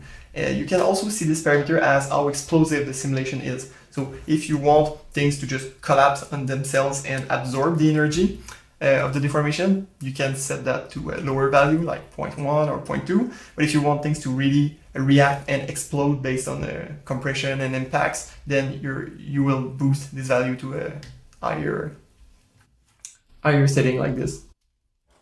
Okay, so in this case, we are just setting a name attribute on both of those models. And here we make sure that we transfer attributes. So we want, if we look at the points here, we want to make sure that our name is being transferred over. So here we have flip and we have pig. So when we're done with our simulation, so if we just look at the sim, we get something like this. When we're done with the sim, we can just go through a for loop and just retarget each model in isolation using this for loop based on the name. We're going to use like this point cloud from the MPM simulation, and we just do a simple point deform. And we get this. So obviously, if you have pieces breaking, this is not going to work so well, but this is just like a very simple setup because we haven't really touched on a like squishy object like this using the rubber or the jello material preset. But yeah, this is the kind of setup that you can achieve with this. So since the very beginning of this masterclass, I have always been using this MPM container in this first mode, this axis aligned bounding box, and this works fine. But if you want even more control, you have this convex geometry mode. And this is very useful if you have like custom geometry, like a camera frustum, and you want to, let's say, prune out all the particles going outside of the view. So you just object merge this frustum geometry. Then on the MPM container, you pick the correct type, so convex geometry, and then you set all the boundaries to be, let's say, in delete mode. So in this case, if I look at the result, you get something like that, where the points are just being killed when they reach this boundary. Another thing that you can do, there's this attribute. This is a string attribute that you can set on each polygons, where you can define the boundary to be either open, closed, or to be delete, so to be like deleting particles, but you have to write delete as the value. And what this is going to do, if we look at this node, in this case, we're just setting everything to open, but we're picking the third polygon, which is this one here, and we're setting it to closed. So if we want to visualize the result, we go here and we uncheck this override for all the boundaries, and we get this. So just a single plane that is going outward to infinity, set to close, and all the other planes are just being open. So if we look at the new result that we get, now with this, we get the particles being bounced by this plane instead of being deleted like we had before. Just keep in mind, if you use this technique, just keep in mind that each polygon is going to be an infinite plane and they are treated like separately. So if you have 1000 polygons as your convex geometry, it's definitely going to slow down the sim quite a bit. But yeah, just try to keep something reasonable in terms of the amount of polygons that you're sourcing in this mode, because you're not limited to 6 polygons. You could have like 20 polygons and it would work fine. But yeah, just try to stay conservative with this. Then let's talk about material blending stickiness. What does that all mean? In MPM, as I said multiple times, you have your particles that are transferring attribute to the background grid.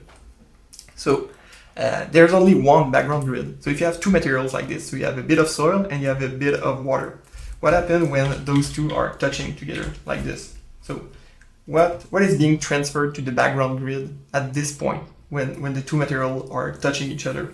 Well, you basically have like a blending, you have an interpolation between the two materials. So this point of material, like this point in space, is going to behave like a mixture of soil and water. What this does is if we run the simulation,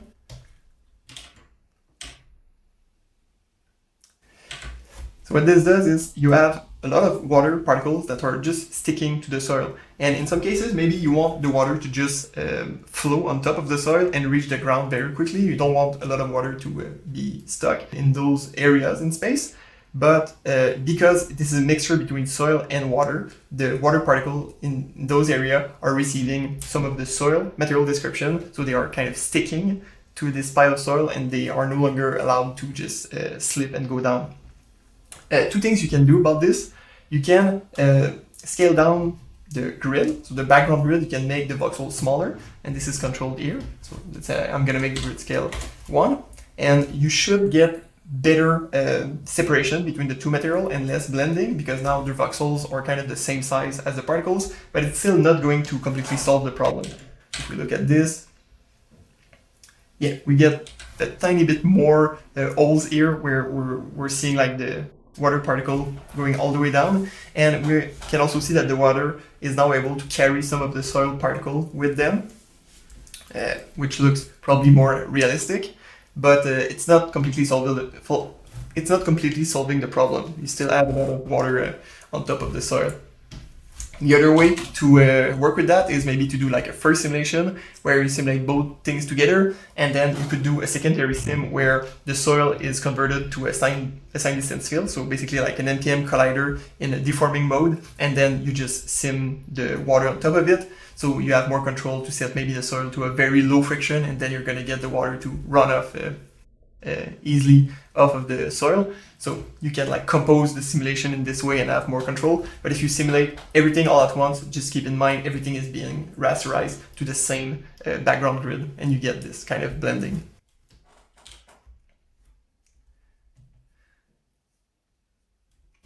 A question that is most likely going to come up very often is, how can you speed up your MPM simulation?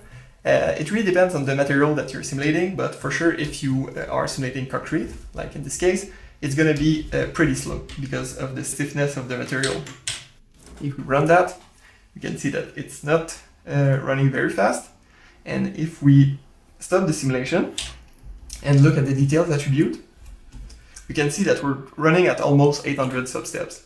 So what you can do is you can try to reduce the amount of substeps, like force it to not go above 350, for example. And now if we sim, we see that it's still stable. So that's a win for us, because we're now running twice as fast and we're not getting any instability. So that's great. But in some cases, if you push this limit down too much, so let's say if we try 150, now we get some instability. You can see like on the first frame, the the sphere of concrete is kind of bulging out, which means that it's not able to resolve the material properly within 150 substeps. So just keep in mind that if you're decreasing this value too much, you might run into some problems.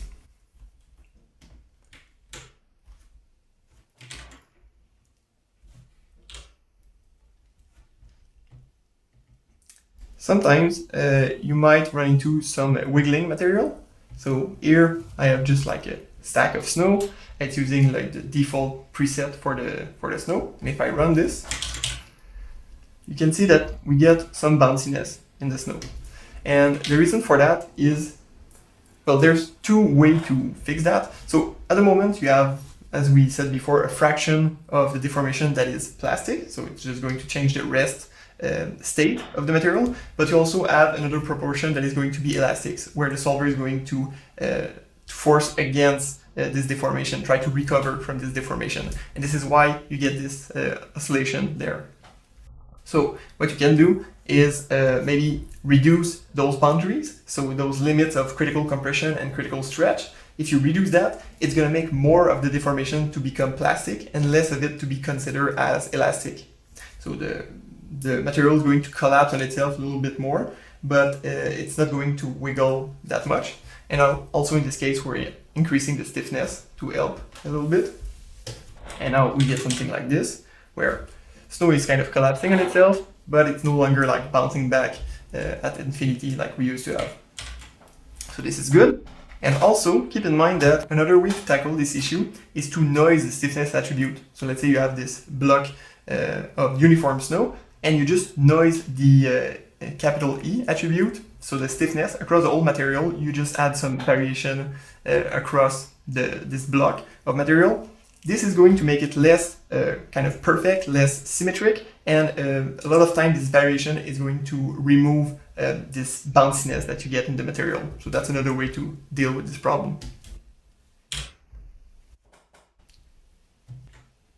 So sometimes you can run into a situation where the particles are kind of collapsing onto an invisible wall. So just to make this more concrete, like if I simulate one frame of this, you can see that we're getting this result, which is pretty alarming. If I show the velocity vectors, you can see that we're coming from this area and then we're shooting in that direction super fast. We have initial velocity here set to 50 in all the axes. So what's happening here is that we are going outside of the background grid. So on the first frame, we have, I can just you can visualize the background grid here. So I'm going to enable this. And we're starting from this area. We have all of this grid that is perfectly active and ready to be used. But then we're moving toward this corner. And at some point, we're going to try to escape this grid. But we don't have any we no longer have any voxels to do the transfer from particle to grid and then grid back to particles. So the particles are just like stuck in space here. So what you need to do is go in the Advanced tab of the MPM solver and play with this min-max voxel dilation. So for example, if I increase this to 60 voxel, now we're able to fix the problem and completely cover the area that is going to be traveled by this piece of material. So the reason why we have this clamping here is just, well, this side is as an optimization. So if you have like one crazy particle going super fast, it's not going to blow up your simulation because you run out of memory. It's only going to make this single particle hit the end of the background grid. But for the rest of your material that is not going crazy, this is going to be fine. So this is an optimization. This lower bound is just making sure that we have enough padding around our geometry. And right now, if you look at this, you might feel that this is a huge waste of performance because we have like this very large bound of background grid, even if our material is going in that direction. But the reason why we need to do this is because you never know in what direction things are going to go. Like if you have a collider hitting this piece of material, it can shatter in all directions. So you need a lot of padding around the material points in all directions to make sure that you cover where the material might go. And the two things that are going to dynamically influence this background grid dilation are the speed of the material and the speed of the colliders. So those two things are being read by the solver, and the solver is always dynamically trying to predict where the particle might go, and it's trying to keep this voxel dilation as small as possible, but also padded enough to cover the simulation. One thing you have to keep in mind as well is that this is in voxel size and not in the world scale. So if you go to a very large scene or to a very small scene, this should adapt properly. So that's the good news. The bad news is, since this is not world scale, if you have you're simulating in half-res because you're just iterating and trying to get a specific look, and you're happy with the kind of padding that you have with this voxel dilation, and you're set to 60, for example, just know that as you're doubling the resolution, if you go to your high-res and you kick it on the farm, just know that by reducing the size of the voxels by half, you're also getting half the padding. So in this case, if you want the exact same padding around your simulation, you would need to increase this to 120.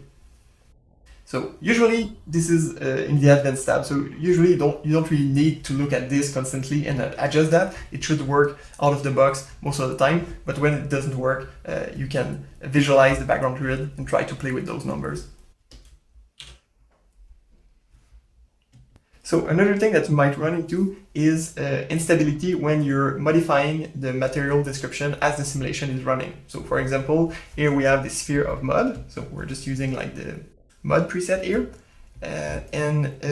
but we're gonna affect the stiffness of the material. So as the simulation is going forward in time, we're going to make the material more and more stiff. So by default, if we just run this, we get this kind of result where, okay, everything is going crazy and flying in all directions. The reason why it's doing this is because the material condition is only looking at the material description on the very first frame, and it's defining like what would be the proper substep count to go for based on what's happening on that first frame. And after that, it's not recomputing it every frame just to save on computation and make the sim go faster. But in this case, if we dive in the MPM solver, we are changing the stiffness on every frame. So this material condition needs to be reevaluated. To do that, you just go on the MPM solver in the Advanced tab, and you uncheck Assume Unchanging Material Properties. In this case, it's going to make sure that it's reevaluated, and it's going to dynamically adjust this substep count.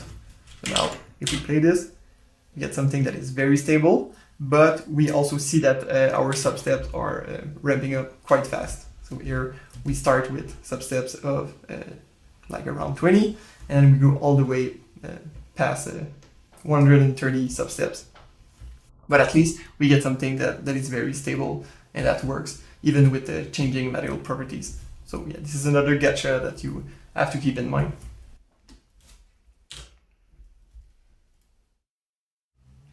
So here I just want to talk about this Sandy constitutive model or behavior, because again, during the previous example, I've never had the chance to discuss this one. So if we look at the MPM source, we use, let's say, the sand preset, get this material. This is similar to what you see with other constitutive models. You have density, stiffness, volume preservation. For sand, I would say that you should keep all of those parameters to exactly those values. You don't really need to change this. You should be interested in changing those two guys. So friction angle has to do with the friction between the grain of sand. So if you want to make a very tall stack of sand, you should increase its value. So by default, you get something like this. So it's just like stacking like dry sand. If you want this to stack higher, you can crank that up to, let's say, multiply by 2. We have more friction between the grain of sand, and now we have higher stacks. On the other end, you can divide that by 2, and now it's going to create like just a very flat puddle of sand. And another interesting parameter is this cohesion thing. It has to do with how the sand will stick together. So if you do wet sand, this is definitely something you're gonna look at.